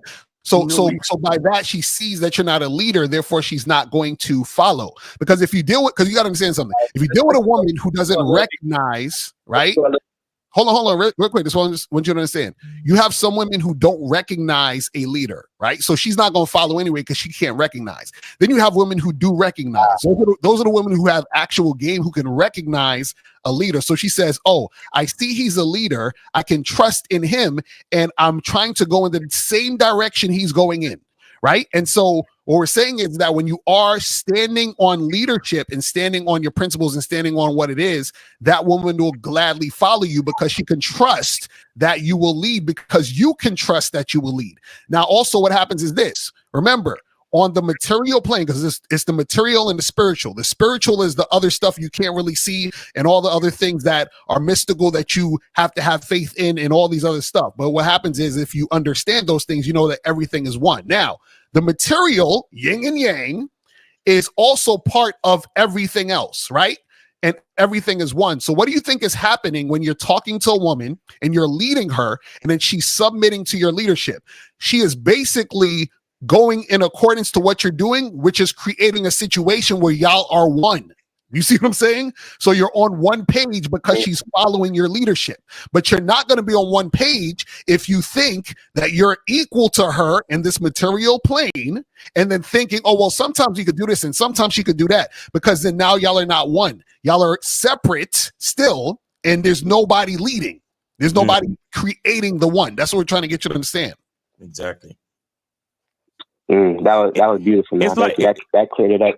It's like this. It's like this. Think about a train, right? And a train has different a train has different cars, right? But a train can be as long as 12. A train can be like 12 cars long, 15 cars long, but it's still considered a train if they're all connected and they're going in one direction. Exactly. Once you break the cars away, and let's say three train cars start going left, and the other 9 train cars start going right, do you still have one train? You got 2. Hell nah. You got 2 trains now. You see what I'm saying? So Right. so that's like an example of what Lucario tried to show you about being one with a woman. Being one with a woman means you know the direction and she's following the direction. And not only does she follow the direction, but she enhances the direction. Mm-hmm. She gives you counsel. She sees things from different angles, and she brings you information respectfully to say, hey, we can go in this direction and I can help get us there faster. I can help get us there easier. I can help get us there looking better as we move. Because I believe in your direction so much, I want to add to it. But when you got a bitch where you say, all right, we going left, and she like, nigga, I don't know about that left shit. I think we should go right. Because my mama done told me that right is the way to go. And white is right and right. No, that's not your woman, bro. That's not no type of woman to you. That's the type of woman you give a little bit of dick to real quick, and then you leave her standing where she is. You see what I'm saying? So when you're one with a woman for real, that means it's just one direction, because we all one train and we moving. That's it. Thank you. Yeah, that cleared it up even more. Yeah. But Carl, I really appreciate this, man. I really appreciate it because for you to be such a young cat and to have these type of thoughts and to be able to articulate and still, be respectful on the conversation, that's a beautiful thing. So you keep doing what you do, bro. Well, and also we do appreciate that you humbled yourself a little bit. You allow new information to come in so you can soak up that knowledge. Exactly. And the whole thing about being a loser, it's not you personally. It's the mindset of not understanding your value as a man. That's what makes you a loser. You get what I'm saying? So it's not about, because we don't know you, but it's the mindset and the ideas that you have about your own masculinity that brings you to that loser type of reality. And Miles, I'm glad you said that, Miles, because a lot of times when we say guys are losers, it's not you, it's the way you think. Yeah, it's your mindset. Sometimes I mean that though. Sometimes I mean that they be real losers. Sometimes they be real losers, though. Yeah. I agree with you. Some of them do, but this cat, I think he got promised. I definitely think he got promised. So yeah. He sounds like he put something together. Go to Instagram.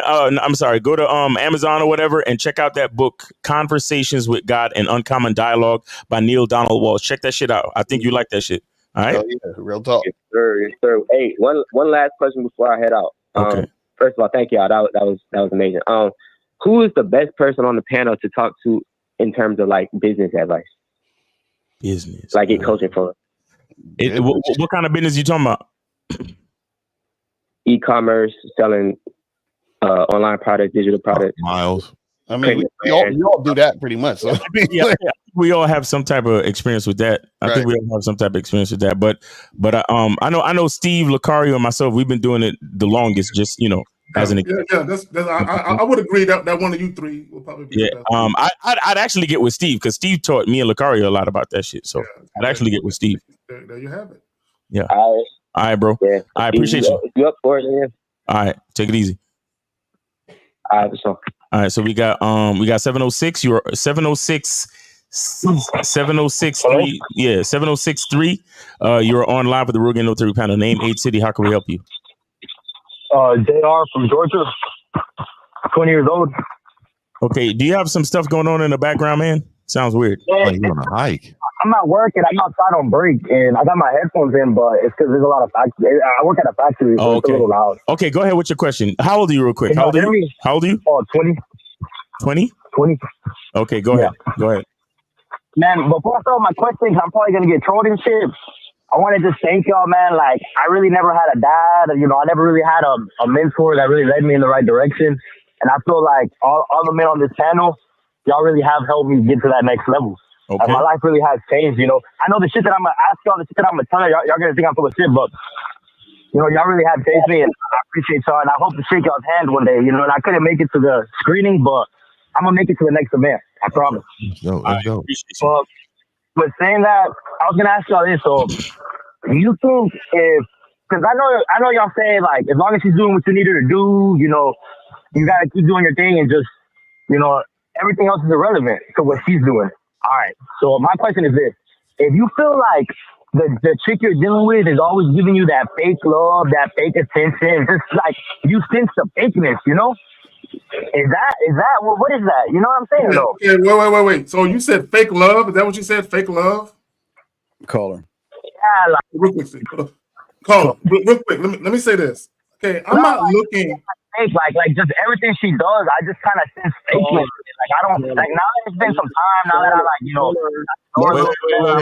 Hold on. Caller, you gotta shut the fuck up, dog. Nobody want to hear that bitch ass shit you're saying. We heard what you're saying. Shut the fuck up and let us explain. Is that okay? Is that okay? Okay? Thank you. Go ahead, Zach. I'll go behind you. So here's my thing, right? My favorite word is all that goddamn noise, bro. Call it chill. Stop moving. Stop moving. Just stay still for a second, please. Mute your phone, sir. Mute your phone. So one of my favorite words is deference, which means humble submission and respect. Right? The way that a woman shows me humble submission and respect is by her actions, not by her words. So when you say fake love, it's like you're looking to feel something from the woman. I'm not looking to feel nothing. Okay, I'm looking for her to do something. Right. So if I provide her with a directive or instructions, right, I'm doing that because it's beneficial for the both of us. It's not just about me or about her. It's for what benefits both of us. Right. So you're looking to feel something from the woman. You want to feel like she loves you. You want to feel like she really cares about you. You're looking to feel something. And to me, that's Caller, can you shut the fuck up, please? You said fake love. You said fake love. You said that. How are you going to ask a question and then you won't fight the answer? Here's the okay, caller. I'm gonna give you the I wasn't fighting the answer. I was just saying, like, that's not what I'm looking for. I just want to see transparency, like just how I'm honest with her, just how I'm real with her. I wanted the same from her, or just any bitch, Sir, I'm going to explain why you fucking humans and grass-eating lions will always fucking lose if you don't learn the game. From your reality is the place that you are living in right now. And your reality is all fucked up because in that reality, you really don't love yourself. And that's why you will always let a woman walk over your bitch ass. No diddy. Now, when you learn game, these men on this panel show you a new reality that you don't know about. See, you wouldn't talk the way you are talking now had you had coaching or a mentor. And this is what we keep telling y'all. A lot of y'all young boys don't want to learn from men. You rather look at the leadership of your woman that's walking all over your punk ass, disrespecting you and treating you like a bitch, but you can't see that. And this is why you guys lose, because you're looking at the influence of the woman. That's all the fuck you talking about. And that's why Zag from another reality told you about deference, but you couldn't see that because in your mind and in your world, you can't see past your weak ass thoughts. Does that make any sense, sir? It does. I mean, I've been on all y'all's memberships, you know, about your book, Steve. You know, I know the game a little bit. Like, I'm still figuring it out. You can't know the game a little bit. You either understand it. So wait, Carl. I want to break this down. So you said fake love. What does that look like? How do I explain it? Like, for me, it's more so like you're vibing. You're with that individual, and you just feel like what they're doing isn't genuine. You know what I'm saying? Like, So looking to feel something. Right. So check this out. So wait. So if that's the case, why you fucking with her? Why don't you just tell her to go? Why don't you just be like, I'm not? And fuck. Look, well, right now she's doing some of my classes. I'm in college too, but like, my question wasn't about the fake transparency shit, you know. But I'm gonna leave that bitch. But you know, my question is more about like the fakeness, like. No, but Paula, this is what I'm saying. If you feel that way, right? Why don't you just leave and not even think about it anymore? Like that shouldn't even be an issue. Like, why are you worried about it? If you love yourself and you only deal with women on your terms and you only deal with women who show you a certain type of respect and energy, why are you worried about that? And why don't you just leave it alone and keep it moving? Crickets. Is he still there? Fuck. Oh, you're on mute, Miles. Bro, you know? Yeah. Why don't you just leave her, bro? Now, today. Why don't you just leave her? What I need her to do, bro. Like, that's what I was saying. I know y'all say that. Like, so here's the thing. So wait. So here's the thing. If she's doing what you need her to do, then why do you care about this fake love stuff then? That's my question. And that's why I said from the beginning, like, as long as she's doing what I need her to do, is everything else irrelevant? Or am I just... If she's doing what you need her to do, and is the stuff that she's doing for you, is it real? Is it happening for real? She's doing one of my classes, bro. She's doing one of your classes? Two. Yeah, she's doing it online. Like, you know, I got a lot of shit going. You know, I'm in school. I got a job. You know. Oh my god. She's doing two of my classes online, bro. So what? All right, let me ask you a question. Are you cheating on this chick? Nah. So where's this fake love coming from? Why are you getting the... Well, I sensed it. Like, you never sensed it. Give us an example. What the fuck does that mean, bro? You just talking... Caller, give us an example. Give us a hard, concrete example of what it means for her to be showing fake love. Man.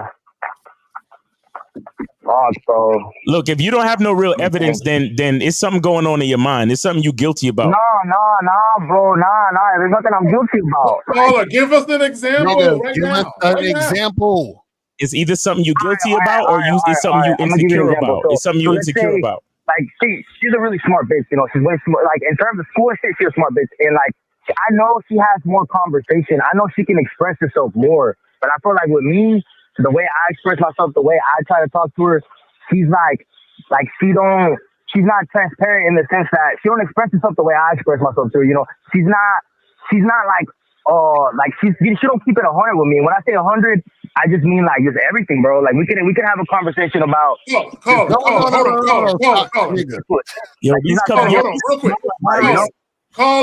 Caller, are you saying that she's not vulnerable enough? You want her to shower you with all the things that's on her mind and heart? Is that what it is? But you don't think we should look for something more real, like not like that fake shit. Caller. What are you asking? Okay, so what you asking about other niggas or something? You feel like what are you doing? What's going on? What are you saying there? Caller. You didn't give no example. No. Caller. Tell us something she said that made you think she's giving you fake love. Bro, this bitch will start talking about having kids. She'll start talking about, you know, we're gonna be married. She'll start talking all this bullshit. And I know deep down she's full of shit, bro. Like, you feel me? Okay, no, you're insecure. Okay, caller, what it is, is this is what's going on. She is saying shit. Listen, Carla, listen. Hold on, brother. I got you. Listen. And then you can tell me if I'm right or wrong. She is saying shit that you like, but she's not behaving in a way that you like based on what she's telling you. Yo, what caller? Yes or no? Hello, can you say that again? My bad. Okay, caller. She is saying shit that's music to your ears. You want her to say, I want you to be, the father of my kids. I want to be with you. But she is not behaving in a way that you would like based on what she's saying.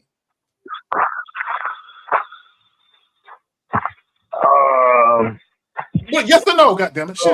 You're saying her behavior has to line up with what she's saying. Is that what you're saying? No, that's not what. No. What I'm saying is, I'm asking you. Caller, deep down, you full of shit. That's the problem. That's all. Nah, bro. Nah, it's you. Bro. Fuck that. It's because I can't hear y'all too. I'm outside. All right, call us back on another show. Call us back on another show, bro. This ain't going nowhere. He all over the place. I can't stand that shit. I'm gonna call Corey on Wednesday, man. Yeah. All right. Jesus Christ. Y'all be safe. Y'all take care, man. Appreciate y'all. All right. These niggas talking in their feelings and shit. All right, so we got 470. You're on live with the Real Game No 3 panel. Name 8 City. How can we help you? These niggas is calling in crazy. Why the fuck y'all love calling in at the end? They love that shit. Yo, what's your question, man? Hurry up, man. Yo, this is Marco from Georgia. 470, Marco from Georgia. How old are you? He's a gym predator, dog. How old are you?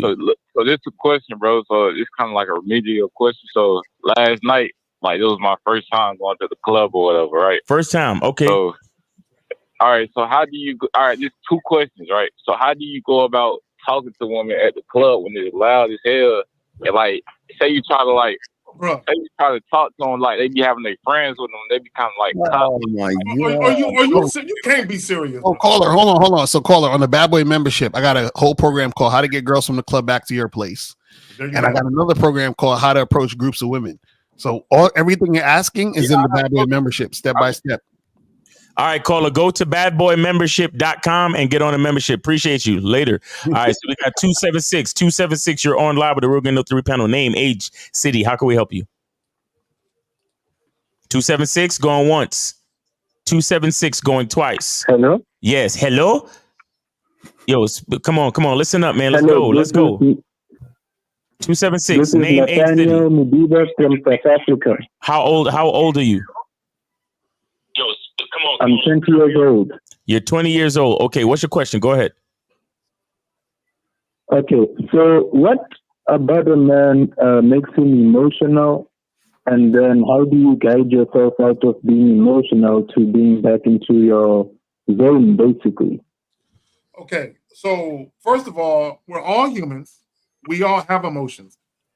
Sadness, anger, happiness, all these things can be emotions. Right? Being emotional is your response to something you don't like. You understand? Or acting emotional, right? As a man, we don't just react to something that irritates us, right? We think about it from a pragmatic perspective. We think about it. When you're emotional, you just act on your feelings. Okay, is that what you're doing? Are you emotional with people? Hello? Well, the reason why I'm asking this is because I noticed that during times, let's say, for example, where I can't think straight. For example, right, waking up early in the morning, I barely even think about getting up and doing whatever I plan to do. Instead, I just turn off the alarm, go back to sleep. If I'm sick, I won't think straight either. He sounds like he's depressed. You can't think straight. He said he can't think straight, and he don't want to wake up in the morning and do what he's supposed to do. Where's your father? Where's your father, caller? My pap, he's not around. Although he still communicates. So what if your dad never got up and did what he was supposed to do? Yeah, he sometimes don't. But what? I think for me, I'm trying to figure out how I can stop this. You gotta get psychological help. Go get a counselor or a psychologist to help you. Okay. Go get therapy. Okay. Okay. Sometimes you got to go get therapy. Sometimes we can't actually help. All right. So 607, you are on live with the Real Game No Theory panel. Name 8 City. How can we help you? Hey, me, it's Jazzy. I'm 38, upstate New York. I just wanted to call and say hi, guys, and I hope you guys have a great movie premiere. Sorry I couldn't make it up there. I'd love to have made it, but definitely just wanted to call and give you guys a nice little hi on a Sunday afternoon. All right, Jazzy. Appreciate you. You guys do a great thing. What do you? So what are you wearing? Me? Yeah. Right now, I'm wearing a sweatshirt. I'm wearing a sweatshirt and some long pants because I just had to clean out my basement, and it was very dusty and dirty down there. Okay, so I'm gonna need you to take off the sweatshirt and the long pants and get in the shower. All right. and then when you get out the shower, dripping wet, call us back. All right. Definitely, Zach. Stay by your phone because I'll hit you up. Zach about to get that work. All right, Jazzy, we appreciate it. We appreciate it. Thanks for calling. Y'all have a good one. I hope you guys have a great movie premiere. All right, appreciate it. That's sneaky Zach, boy. That's sneaky Zach, boy. All right, so we got 404. 404, you are on live with the Real Game No Theory panel. Name 8 City. How can we help you? 404 going once. 40. Is that me? Yeah, that's you, nigga. Hello? Come on, let's get it. Let's get it. Name 8 City. Come on. Hey, I'm Saeed. I'm in Atlanta, Georgia. How old? 29 years old. All right, cool. What's your question? Let's go. Yo, like, how y'all feel about shout out to y'all, by the way, all the men on this channel. Yes, sir. Y'all do a great service. Appreciate but how do y'all feel about, like, you know, like a woman who has like a pet? She has like a dog, you know, and she like. Oh my God, this can't be a 29-year-old. Let me give you a quick story. All right. Years ago, I don't like cats. So years ago, there was a woman, she was feeling me. And I told her, in order to get dick, the cat can never be around me, right? Every time that I came over there, she put the cat in the room. I've never ever got a chance to see this cat. And it was some years I was messing with this woman. So what I want to tell you is that what does it fucking matter? Well, basically, I've been having this conversation. Like, you know, I was dealing with this girl that I just recently cut off because she seemed as if though, like, you know, she focuses more on her dog than she focuses on me. Oh my God. So you're jealous of a dog. You're 29 years old. Fam. See, look, guys, real quick, because when you're dealing with women, right, there's gonna be some women that you just deal with sparingly, right? So if you're dealing with a woman who doesn't prioritize you, you don't prioritize her. But it doesn't mean you guys still can't deal with each other. You just understand the assignment and you know what it is. But you should never be looking at a woman like you're in competition with anybody, much less a goddamn domestic pet. So caller, is the time that you guys spend together, is it scheduled and planned? Yeah, it was because we only been on like 2 dates. Okay, so it was scheduled. It was scheduled and planned for y'all to spend time together. But during the time that you schedule and plan for you guys to spend time together, she decided to prioritize the dog. Correct? Can't be 29, no. Come on. Okay, so she would leave the date early. Listen, bro. It doesn't matter. It doesn't matter. You have to go home and get that dick. All you got to do is realize that actions speak louder than words, and so she's telling you everything you need to know. What is she telling you? That she don't value me, of course. Of course. So would you like to be with a woman that doesn't value you? I can't be 29. Oh, that's why I cut her off. Okay, so you already know what to do, brother. Well, you already know what to do. Why are you telling us about someone you cut off then?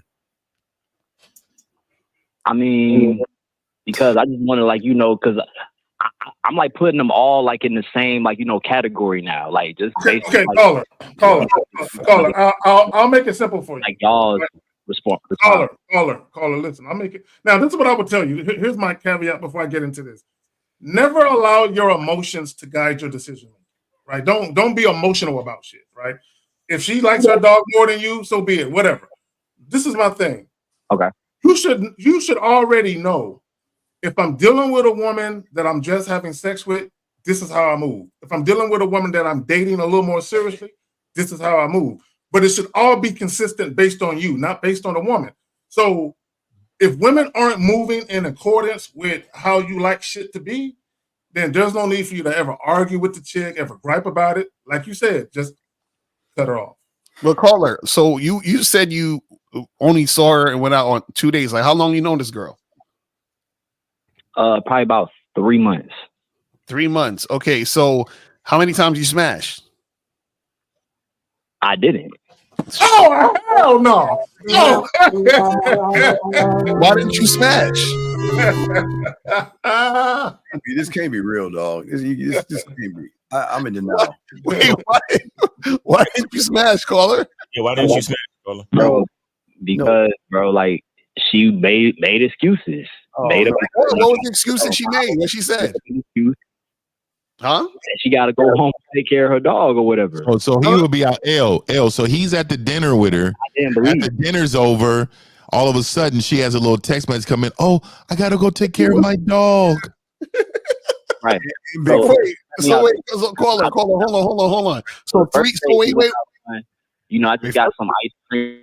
And some drink. I probably spent like $20, like, you know, for a whole. The second time we went out on a date, we went to Red Lobster, but I was gonna have her pay for the whole thing. She told me that she have her pay for the whole thing. Whatever, I'll pay for mine. And ever since then, like acting even like more weird. You know why, caller? You know why? Caller, she was never sexually attracted to you. And what she did is she leveraged the fact that you were sexually attracted to her to extract all that non-sexual time, attention, and energy up out of you. And you fell for it. That's it. Bro, so how come on the first and second time y'all met, you didn't smash? Why you didn't take her back to your place? I did, but she came with these bogus excuses. Wait, so you took her to your place and then she left and said she got to go see her dog? We never came to my place. I never came to my place. Never went to her place. So why are you taking her out to Red Lobster? And why don't you just tell her to come straight to your place? She did tell me a couple times she didn't feel comfortable yet. She hit me with that. Oh my God, caller, let me ask you a question. How long have you been? We already. Oh, go ahead, Steve. I'm sorry. Go ahead. Caller, how long have you been listening to us? I've been listening to y'all for probably about on and off for about 4 months now. So okay, so don't you think you need to be more on than off because you're a fucking loser right now? Don't you think you need to be? I need to be more on. I need to be more on. Right. Because so in that on the little bit that you listened to us, when have we told you to allow a woman to dictate how you move? When have we told you that? When have we told you that? So then if we're telling you this shit, you dumb 29-year-old fuck, then why are you letting a woman dog you out like you a bitch? Bitch ass yucca. Thank you. Why? Hey man, I ain't got no excuse. Man, y'all some okay. So caller, real quick, I'm gonna say this. On a scale of 1 to 10, how bad was she, dog? Fuck. I give her a 8.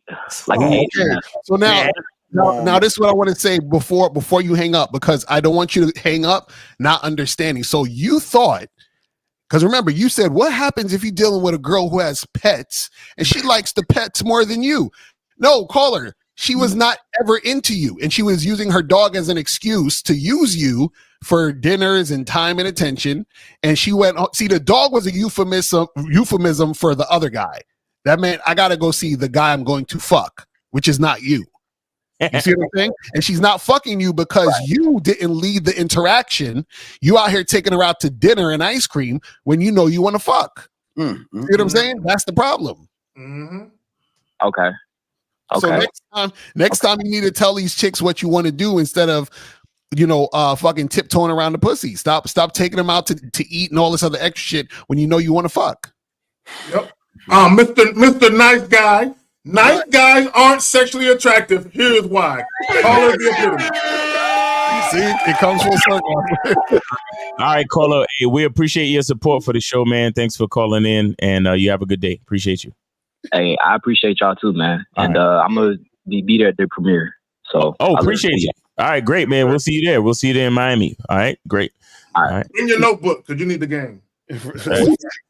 All right, turn off these phone lines, man, before these niggas start calling again. Yeah, we on heavy OT, guys. So anybody got anything coming up? Oh, anybody got anything coming up for this week? Because I know some of us are gonna be in Miami early. Yeah, we Real Game No Theory won't be Sunday. We'll be doing it the following Wednesday because we won't be able to do it Sunday because we'll be traveling. So just so guys, after the next week Wednesday, not this week Wednesday, but next week Wednesday will be another Real Game No Theory prime time to kind of make up for the one we're gonna miss this Sunday. So make sure y'all tune in and we'll send out the announcement again. So basically, if y'all want to get Real Game No Theory this Sunday, I got to come to the screening. Basically, what you know. So to the screening. Yeah. So and I want to say, and I want to say that Saturday, the 26th, we're not doing the Manhood as a skill set show. So basically, all weekend we're gonna be out of pocket for the most part. Right. Yeah. Everything's gonna be on our phones and shit live. Yeah, we might do a little something just on the fly, but I'm telling you, if y'all want to get this game, come through to Miami, get your tickets. You can still get your tickets, get that shit going and come through. Yes, sir.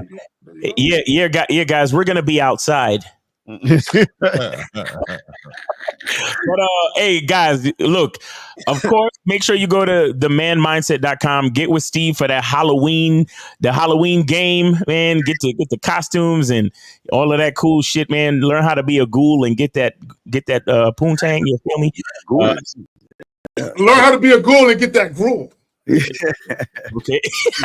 And then after that, check out the Bad Boy the Dating Game, Mr. Lucario at badboymembership.com. Get on that membership. Learn how to bet your bitch as well. Yes, because Lucario is the master of the process. Make sure you check him out. Of course, go to Mr.Nicey50.com and get your candles, man. Okay, get your candles, and also go to gatewaytogame.com and join that Silverback membership. All right. Yeah, man, we up. And then make sure you go to check out K Zagan at Return to Manhood on YouTube, and then also go to his website, manhoodisaskillset.com. And then, of course, get with me at masculineidentity.com. Get your soap. And then if you want to join my membership for just 99 cents for the first month, check me out at masculineidentitymembership.com, masculineidentitymembership.com. Join my membership for just 99 cents for the first month.